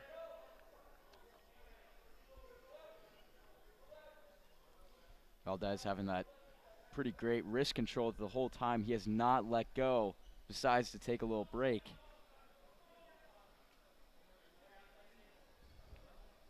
Both wrestlers trying to get some serious head pressure. Looked for the duck there.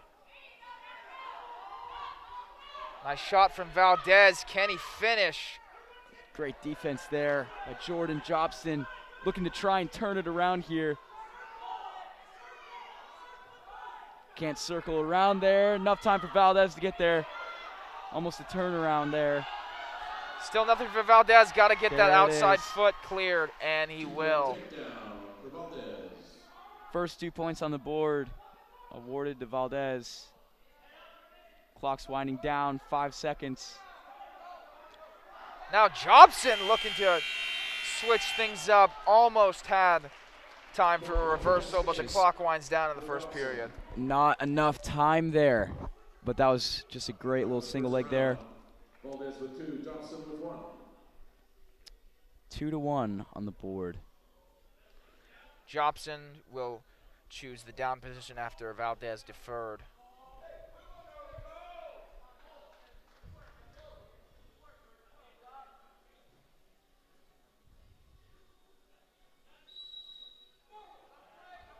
Jobson to stand up. Valdez not letting him off that easy, though. He gets control of the leg and arm. Not much there for Valdez, though. Great wizard and straightening of the left leg by Jobson. And he'll get the escape. Tied 2-2. 1 point escape for Jobson. Right, great control there by Jobson, not letting anything off. Even in a position like that, he had his leg. Again, as Michael said, he had almost a perfect wizard there, not letting anything by. And now they're going into this position. Big shot there by Valdez. Great sprawl. But again, the defense by Jobson. I am thoroughly impressed right now by this freshman for the Seahawks. I got to tell you, Freddie. Oh, yeah. I cannot wait to see what this kid has in store later on the years. But for right now, we're going to have to focus on the present and hope that he can pull off this match. He's holding his own against the senior and seasoned wrestler in Valdez. And see if he can keep his defense up but get some offense in there.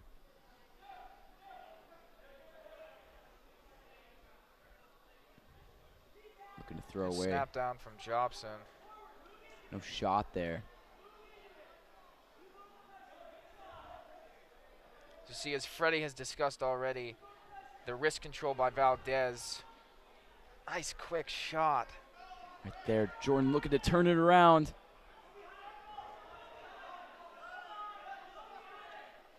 Can't go behind in time. Great balance by both wrestlers there. Neither one giving up enough for the other one to capitalize with the takedown.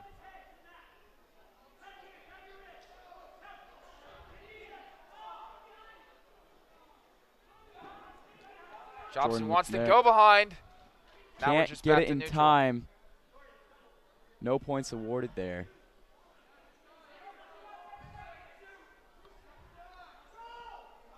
Now they're in that big old neutral position.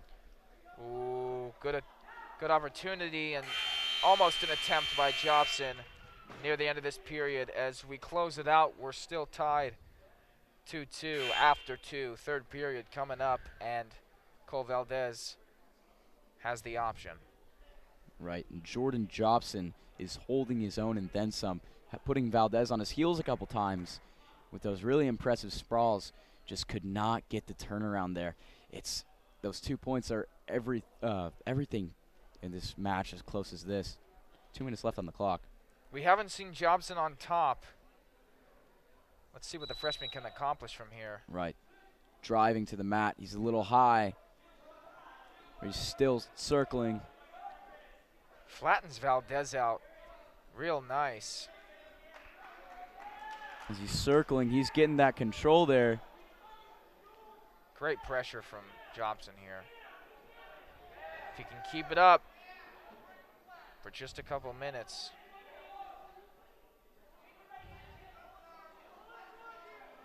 Already 30 seconds go by. It feels like hours right now, I'm sure, for them.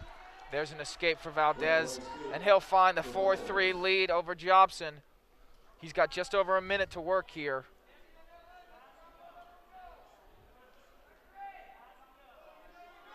Jobson needs to keep some pressure here. Can't just be on defense the whole time. But he's doing an excellent job looking to find, looked like a head and arm there, but just couldn't get it.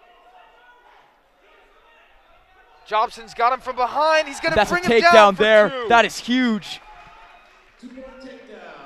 Bring it to 5-4. Jobson, this is a big match, Michael. Very close. 53 seconds. Jobson's got to hold on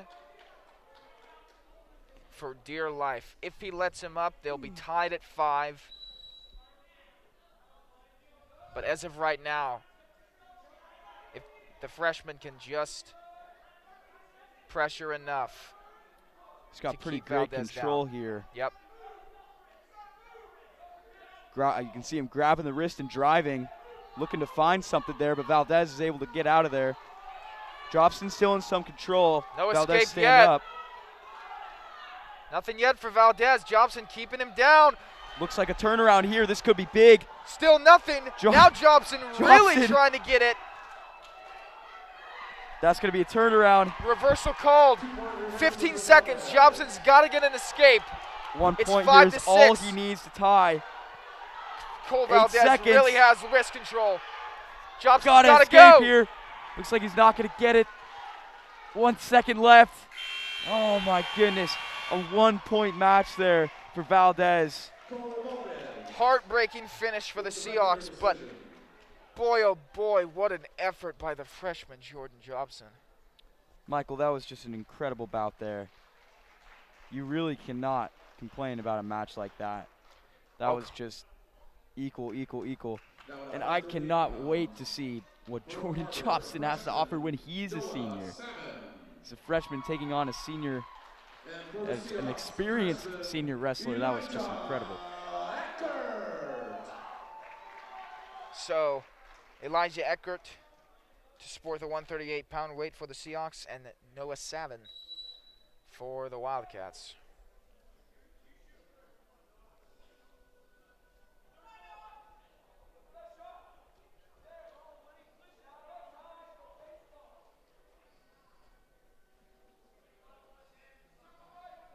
Both looking for some quality wrist control.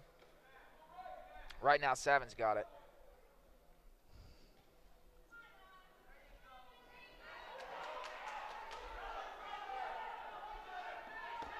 Nice control of the Takedown leg there. by Eckert. He'll find a takedown for 2. 2-point takedown for Eckert. Eckert looking to get some control here. He's moving with them.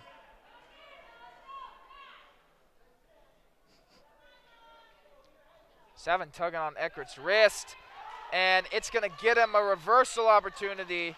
2-point reversal. He'll capitalize. For Savin. They'll go back to center with Eckert on bottom, tied 2-2. Minute to go in this first period.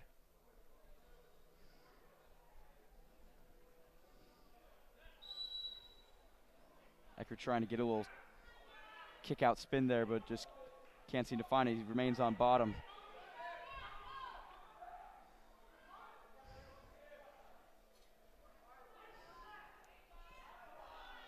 Trying to circle up, but Savin's doing a good job to keep him down.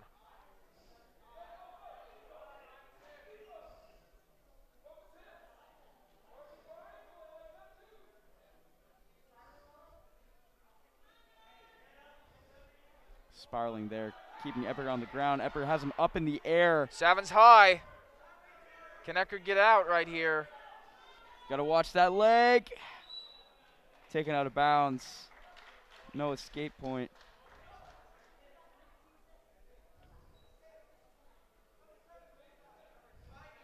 Eckert's gonna go on bottom here.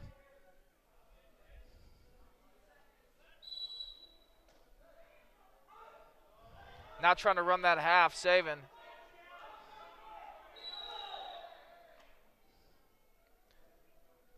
Ref's gonna call this. Point awarded immediately for a full Nelson scare there. If you even slightly touch both of your hands in a full Nelson position, refs will call it immediately. They do not like that. That is extremely dangerous. Good job on ref for calling that early. 10 seconds left. Elijah just trying to defend here. Stand up. He wants to get out before the period expires. After the first round, Elijah Eckert So with the full Nelson warning point awarded to Eckert, he actually has the lead here going into the second period. He's up 3-2. Right, all Eckert needs to do here is just keep on it. I mean, he's had pretty good bottom control, but in order to actually get those reversal points and such, he needs to just focus on where he's at. As now you he can goes see for the here, head and arm. What a move. He wants to wrap up this match here, folks. He's got the that's going to be it. And the pin, my what goodness. A turn of events for Elijah Eckert from Anacortes. My goodness. And that, Michael, I didn't even get to finish my sentence. I know. My thought process is all over the place. I can't believe he just took that at the outset of the second period. I will tell you folks at home, those of you who have stuck around to this point, Lonsdale, the head coach for the Seahawks, does not like the usage of the head and arm. I mean, unless you really, really know what you're doing. And, you know, heavyweights get a little more leniency with that kind of move. But it's viewed by many as sort of an elementary tactic for wrestlers, particularly in the high school and beyond years. But it works for Eckert there, and he gets the pin. Gavin Lang trying to drive out, getting his go-behind points there. Gavin Lang with a 2-point takedown. Quick, nasty go-behind for Gavin Lang. You could just see that energy radiating off of him after that. Just waiting for his opportunity, trying to get wrist control there. Dylan's not letting him up, though. And you just see how tight Gavin hangs on here from the top position. There he goes. Gavin Lang's got his arm there. Crotch and wrist. Throw around as he's got head pressure and that wrist pressure. It's going to be hard to defend that as Gavin keeps churning with it. Now trying to just circle around with his wrist control. He's getting near fall. This could be a lot of points there for You'll Lang. see if those legs shift to the other side, Lang's probably going to end up with a pin here. Looks like it's getting close. He's sitting real pretty. He's just comfortable right now. Very uncomfortable position. And you see just a straight face look for Gavin Lang, just waiting for a ref to call something here. Right, all he has to do is keep applying pressure. Doesn't even have to move with 23 seconds. This should be it for him. He's talking to his coach, folks. I mean, now he swings back around. He's going to change position here because he wants the pin. Knew he wasn't going to get it there. 3-point near fall for Lang. I mean, he's making it look like a cakewalk out here, folks. That's going to be the first period there. Gavin Lang just really showing his stuff there. He'll defer. The decision will go to Dylan Estes. Estes has a little bit of a shoulder struggle there as he was grabbing his shoulder. I mean, Lang had it pretty tight in there on that chicken wing. Estes is going to go down. And Gavin will try to ride him out from up top. See if he can't get him on his back again as he did in the last 30 seconds or so of that first period. Gavin looking to grab the wrist there. He's got some control early on.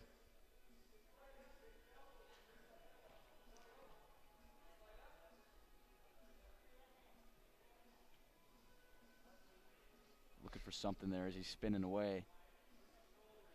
You see, Gavin, when he wants to, he can pick up the pace immediately. It's like a light switch. Now he's getting him back on his back. Right, this could be dangerous here as he's got that arm. Gavin Same not position as letting before, and he's just going to sit there. I think he eyed the camera for a moment there, and he's talking again. Folks, I simply can't overstate how difficult of a position this is for Estes and how lethargic a position that was for Lang. Right. That's going to be some more near fall points for Gavin there. Butts in with a cross face, and he's getting to his cradle now. Looking to do a little reverse there as he's Can he almost bring it got back? that. Yep, see, when There you it bring is. that knee in, the rib cage, that tips him over real quick. Nice strategy by Lang. That's just looking to skip that arm out. He's staying alive here. 20 seconds. Gavin's got time. And that's going to be a pin for Gavin Lang. What a controlling match. As you saw, Gavin just wow. That was just incredible. I have no words. Impressive showing from the senior Gavin Lang. Of course, what else can you expect from him? He's a seasoned veteran on this squad. And he gets 6 points for the Seahawks. And for your Seahawks, a senior, Tony Rios. We'll see if the other big-time senior for the Seahawks, along with Lang and Caden Jacobson, this now Tony Rios, can bounce back from his earlier match and come out with a win in this affair. 18-12 overall, the Seahawks lead the Wildcats right now. Rios coming out with some really good speed.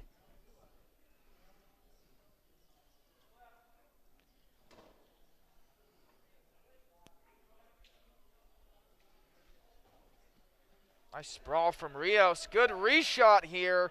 Looking to Has get a some chance. control there. Here's Can he Tony stay? Rios. A little flip there, a little reversal. No points awarded yet. The momentum for Snyder swung him through. What an exciting first 45 seconds here. And Tony sort of threw himself into that one. Looked for a bit of a pass, and Snyder ended up on top.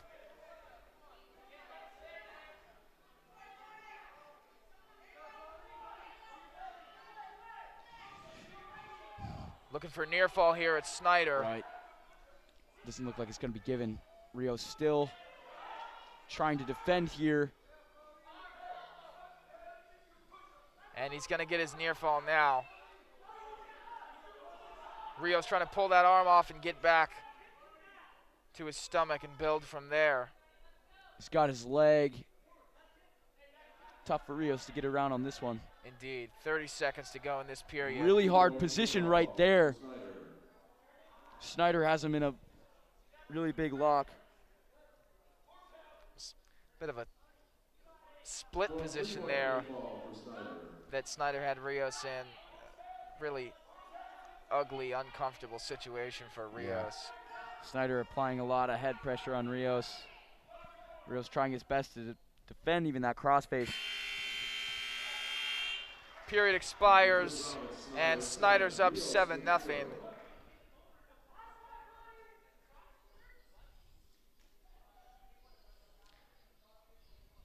Rios struggling here. The sort of banana split position Snyder had him in really messed with Rios' groin. And he's slow moving right now. He's hurting, you can tell.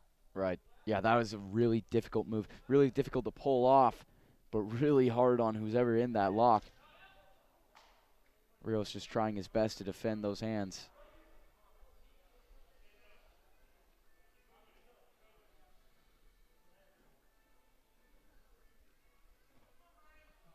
A lot of level changes from Snyder.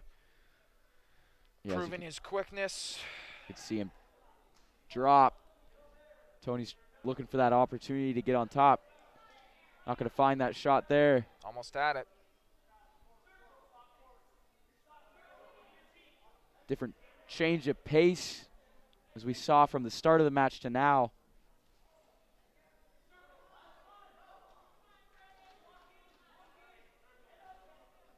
Another level change there. Ref's calling hands to the face on Snyder. He's going to give Rios a point here. Wants him to watch that. All right, you can see him jab his hand out quite a bit. Shot nice there. Double leg from Snyder. He'll bring Rios down. Full lift there on Rios.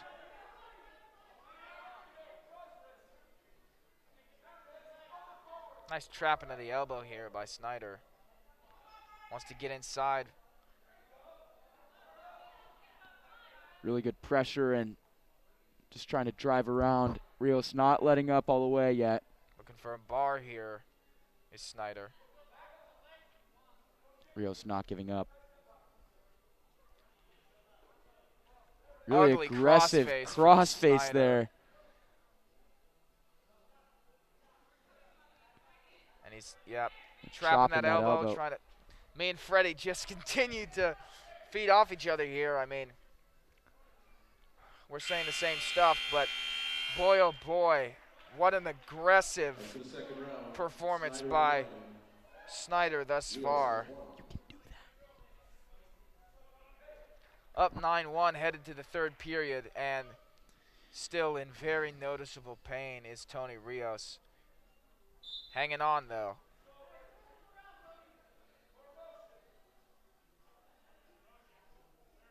Snyder grabbing wrist from the start, looking to pull Tony down. You see overall just the speed, the continual speed. You see Tony has had some quick bursts and some shot opportunities, but overall Snyder staying busy with the hands, level changing. Here's a good shot from Rios. There it is. Rios looking to turn around. trying to run this half. He'll get the takedown. And now, given a burst of energy. Right. Still down by 6, but Rios is thinking, hey, I'm in this thing. Right. It ain't over till it's over. As we saw Rios with a really impressive takedown there. He saw his opportunity. Another burst of energy. Electing to stay up in the neutral position to give Brody Snyder 1 point of the involuntary escape here, because Rios knows if he wants to win this match, he's got to do it from his feet. Right. Little over a minute to go. Down 7 now. Rios has work to do, but Snyder dropping levels, just lightning speed, still after almost 3 periods of wrestling here. Nice shot from Snyder. And he's looking to finish this one here. Tony trying to defend those arms as he gets more go behind. 35 seconds left. Just trying to avoid a pin right now at this point. Snyder looking to drop that arm. With 23 seconds, it probably won't happen, but Brody Snyder's only 3 points away from a technical fall here. And just battling through serious pain here is Rios trying to stay alive. It's going to be a major decision for Snyder. He's got that bar. 3 seconds left. Not going to get the pin, but just going to cause more pain. That bar full weight. Brody Snyder with the major decision. Wow. So big win for the Wildcats at 152 to keep them in this match. They're down just 2 overall, 18-16. As we look to the very impressive. At 160 pounds, for Oak Harbor, freshman Josiah Christopherson. Looks like they're going to put James. They're going to put the Seahawks, Junior James Frederick. Changing up the lineup here, they're going to put Friedrichs at 60. I was getting ready to say the very impressive Rylan Lang, and then I saw him still having his warm-up clothes on, and I'm like, doing a little change. Okay. Fredericks here, wrestling at 160. Starting off with a really aggressive shot. No points awarded.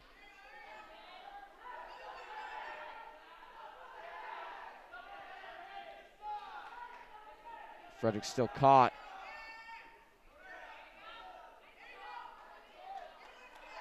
Nothing for either one right now.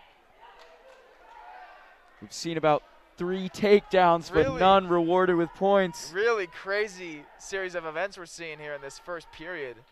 Just amazing how much energy these guys are willing to expend so early in this match. Right, I was going to say, only a minute in, not even.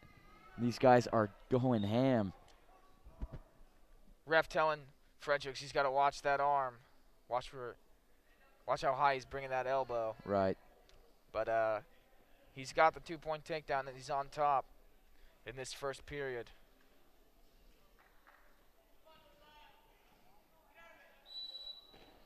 Fredericks slamming on the ground. Looking to grab that wrist. Turning with it. Hooks that leg. He's got him in that bar. And looking to get. That right there is a tight position for the Wildcat to get out of. Christopherson in trouble here. Friedrichs looking for the pin. 45 seconds. Tough to get out of that one in that amount of time. And Fredericks got it. Impressive victory there, keeping the Seahawks up 24-16, up by 8. And the really sort of lovely irony in the sport of wrestling that we've seen tonight, and that you see often when you're watching wrestling matches, is the brutality of how the matches play out, but then the sportsmanship shown after. You saw the hugging there by Fredericks and his opponent. You know, when that 6 minutes is going, it's, you know, it's hell. Truly, it's they are the enemy, and you're going to break them. But afterward, that sportsmanship comes back immediately, and here Ryland Lang going to work quickly. Yeah, starting off with a really impressive takedown. Ryland's just driving, circling around, looking for something. He's got his arm now. Looking to hold on to risk.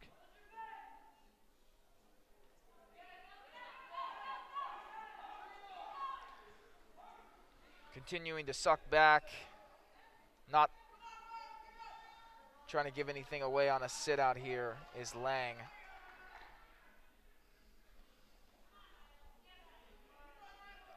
Lang throwing around. Really trying everything to keep his opponent on the mat. This first minute of wrestling is really aggressive from Lang.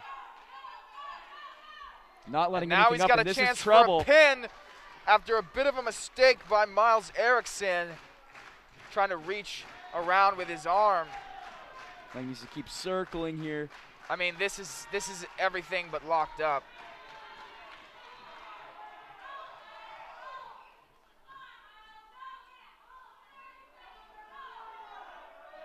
Ryland's still applying a lot of pressure, not letting that bar go. Wants to shift his weight back.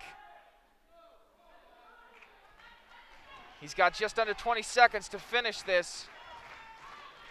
Looks close. It's going to be really close here. Again, just sitting comfortably, but Erickson not letting that shoulder blade fall. And that's going to be a pin there for the young Ryland Lang. Wow. Seahawks going up 30-16 against the Oak Harbor Wildcats. And again, we see these middle weight classes right around 132, 138, and then up to 182, 195. The Seahawks, really strong set of individuals inside there. Alexander Toronto. Right. And for your Seahawks, Junior Adrian Castro. A little bit of lineup change here as we have Adrian Castro coming in. Adrian, for his weight, is still incredibly fast. He's got really quick hands. He's looking to get something. As you can see, as Michael was just saying, longer lockups, especially right here. They remain tied up a lot longer once you get into the higher weight classes here. But both guys looking to get a shot off.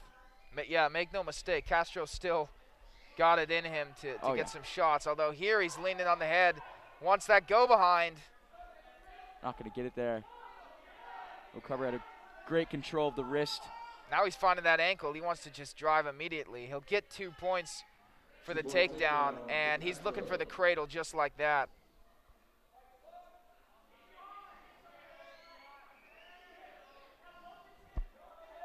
Comes that driving cradle.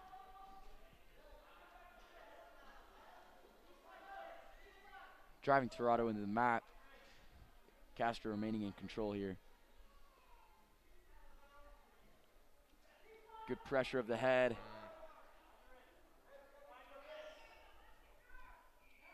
You see Toronto keeping those elbows really sucked in, although Castro isn't off to the sides. You know, he's working from straight back. Those elbows sucked in by Toronto can leave him in danger of getting a stall warning on bottom. Right. Adrian was too high there as you heard the call-outs, but he's not letting Toronto go. Looking for that cradle now.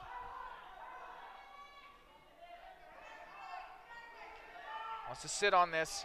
He's got to get his knee up in that rib cage if he really wants to turn him. Now straightening back out as Toronto getting out of that lock. Final 5 seconds of the first period.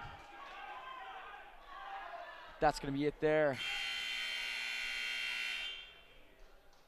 Castro only up 2 from that takedown point. So although Adrian Castro clearly dominated pretty well in that first period. He's still only up by 2. It's 2-0 going into the second. Right. And he'll look to work out of bottom,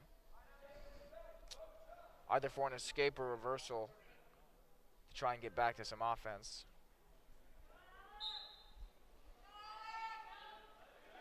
Nice sit Castro through. getting a great sit up. It's going to be another escape point for Castro, and he's going to to go for the head and arm. That locks it up. I mean, that was very impressive. Wow. He saw that head and arm there and just took that to town. The pin. Great job by Adrian Castro. So here we are at 195. And I was saying early on in the Burlington's Anacortes match that it was going through quickly, but this match truly is going through quickly, folks. Right. We've got two bouts left, and the Seahawks starting to put this match out of reach. They're up 20 with only 3 matches left, so at most the Wildcats could gather 18 points if they get, obviously, the forfeit at 220 and then 2 pins. So the Seahawks are going to come away with a win here. It's just a matter of how they're going to perform for the start to finish. I mean, I just want to really touch up on how they started their last match, down by 20. Right. Then got it right back up. And now this one, they came out guns blazing. Even a lot of the younger guys, a lot of the younger freshmen who won their matches were just doing fantastic, especially Talon. Love to see the growth there. And you see here the sheer grit of Caden Jacobson. I mean, he's wrestling a guy that's at least 30 pounds heavier than him, 25 pounds heavier than him. And, I mean, he's in this match. Take down there for Jaden Scott. But even if Caden Jacobson comes out of here with a loss, I mean, credit to him for wrestling that high up. Match. Yeah. And Jacobson really, even though he might be at a little bit of a disadvantage due to weight, Jacobson does not look to be shying away whatsoever from this match. That's what I love about this kid.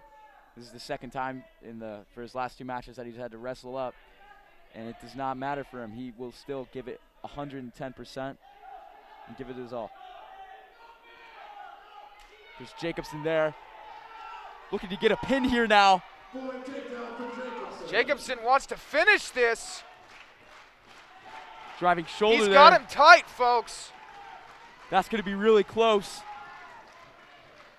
He's trying to kick out, but Jacobson's not letting up. He's keeping his weight up high. He wants to sit through, just get comfortable. Jacobson's looking at the ref saying, call it. 3 seconds left. This is going to come down to the wire. Oh, the ref was just there. He was right on the verge. Saved by the bell, literally. Indeed. So heading into the second period, Caden Jacobson is up 7-4.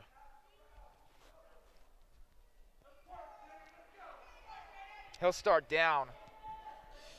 Caden just barely didn't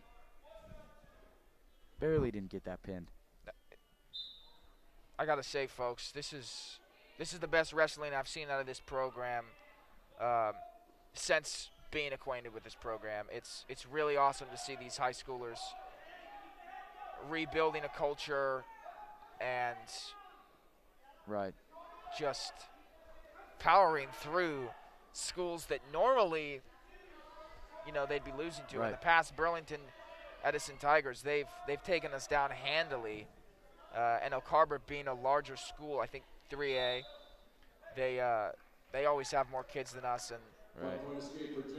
and that narrative is just completely switched today. Exactly. Anacortes just barely 2A.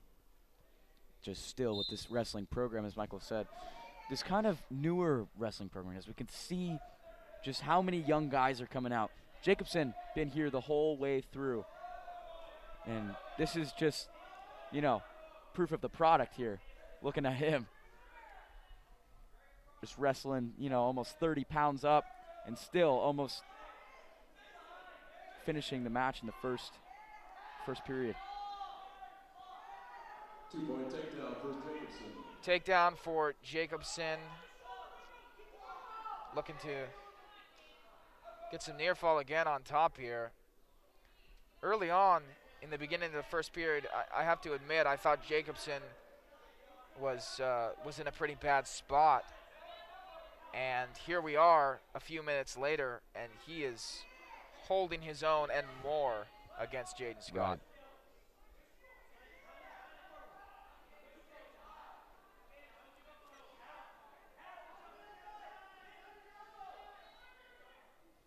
Jacobson still on top, looking to get control.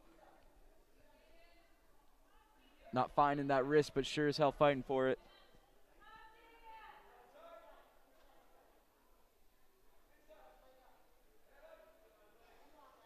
Now Scott holding on to Jacobson's left wrist as the period expires there. Jacobson increases his lead to 10-4 going into the third.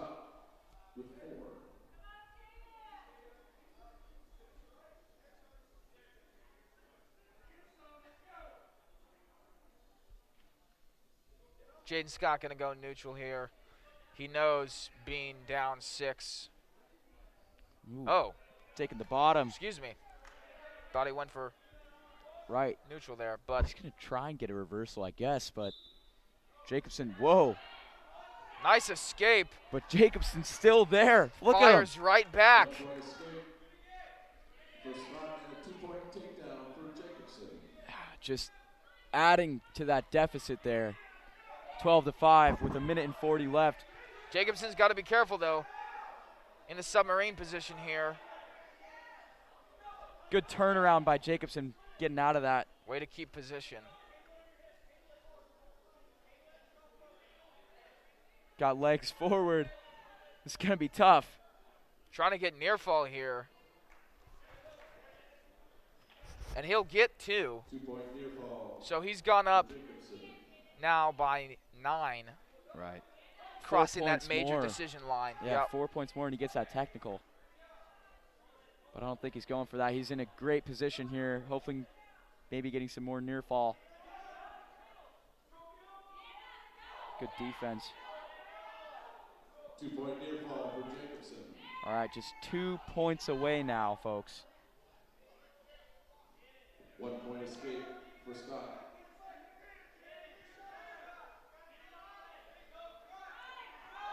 Good defending by Jacobson. He's going to stay on his feet. Doesn't want to reach back here. 2-point takedown is fine. 2-point takedown for Scott. You don't want to give up anything big. Nasty crossface from Scott here.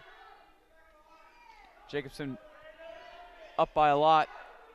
He's still calm and composed, not trying anything too sloppy. Got 20 seconds. This is the time when Jacobson's got to shift his mindset from beating the clock to beating his opponent. Right. Getting a turnaround there. 2-point reversal for Jacobson. And that's exactly what he had to do. Basically seals it up with that one. 5 seconds, and he's up by 10. And that's it. Caden Jacobson, the senior, 18-8. Making it 42-16, Anacortes. We're leading into our last match of the night, folks. So we'll see a quick forfeit at 220 pounds. And then Bickley will come out to wrap us up at 285. Seahawks, we have a forfeit. 40-16, the Seahawks are going to come out of tonight with a win, an impressive showing against both the Burlington Edison Tigers and the Elk Harbor Wildcats. But it's all about the way you finish. So what will Bickley bring to the table on this one? For the Wildcats, the senior, Michael McGuffey. Michael McGuffey And for your Seahawks, bouting off the against junior, Garrett Bickley, the junior. Bickley.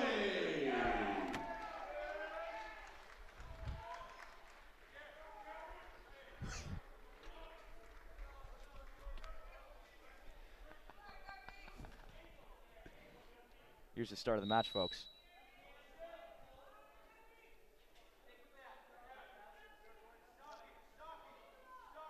You see McGuffey hand fighting a lot more, sort of excited, and Garrett Bickley real composed. Not looking to do anything drastic, just just focused. Yeah, I was going to say, just waiting for that opening where he can get that lock. A lot of hand fighting here, some push-offs going on.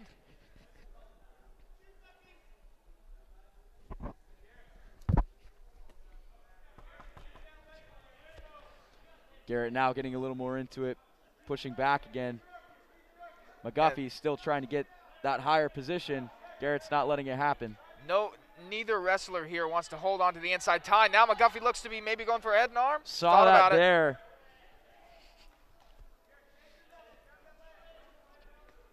Eventually, one of these wrestlers is going to have to take a big risk. It's just about who it's going to be. Getting a little more aggressive there is Bickley. Grabbing the back of the head there. No shots off yet.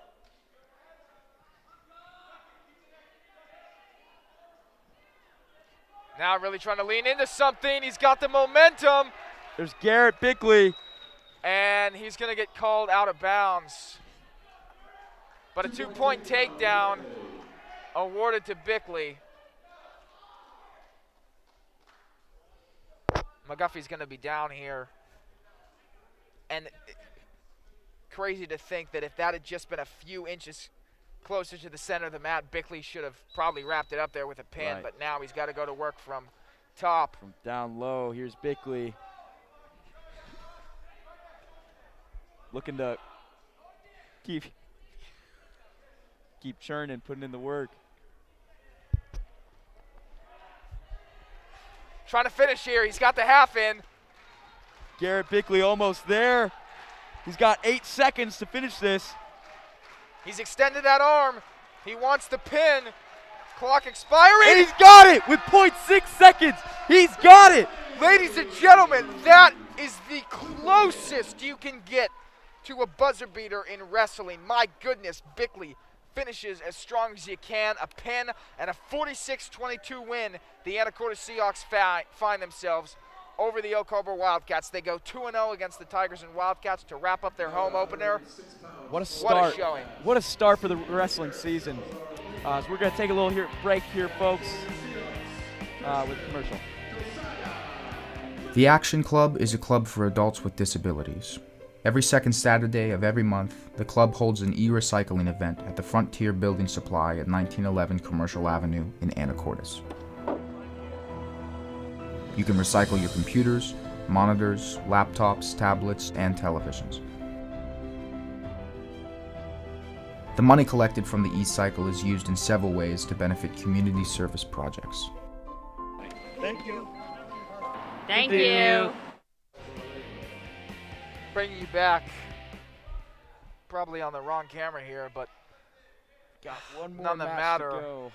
Yeah, we've got Josiah Blee, the freshman here. We got a little too excited too soon after Bickley.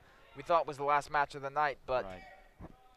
here's Blee on his back at 106, trying to stay alive in the first period.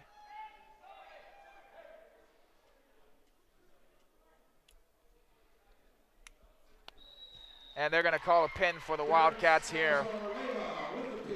So now, officially, we can call this match over. Wildcats win the last battle, but the war goes to the Anacortes Seahawks. Right. Now with a 46-28 win from Anacortes, after this first duel, they're going to take it all the way home, 2-0. Fantastic spectacle for Anacortes. They'll shake some hands as we look into some replays of this second match. I gotta say, Michael, this second match was energetic all around. A lot of the guys that really wanted to prove themselves at the beginning that didn't get the chance showed off. They showed up. Indeed, and when you think about, just to give a little context here, a wrestling score of 46 points, I mean, that's a lot of pins, folks. That's a lot and of pins. the domination that is being shown by the Seahawks in how many pins they've been able to get through both their match with the Tigers and the Wildcats is more than impressive. And the excitement that I'm sure fans, coaches, and wrestlers alike feel seeing all these younger guys making a big impact so suddenly and with such prowess in the beginning of this season is really awesome to see.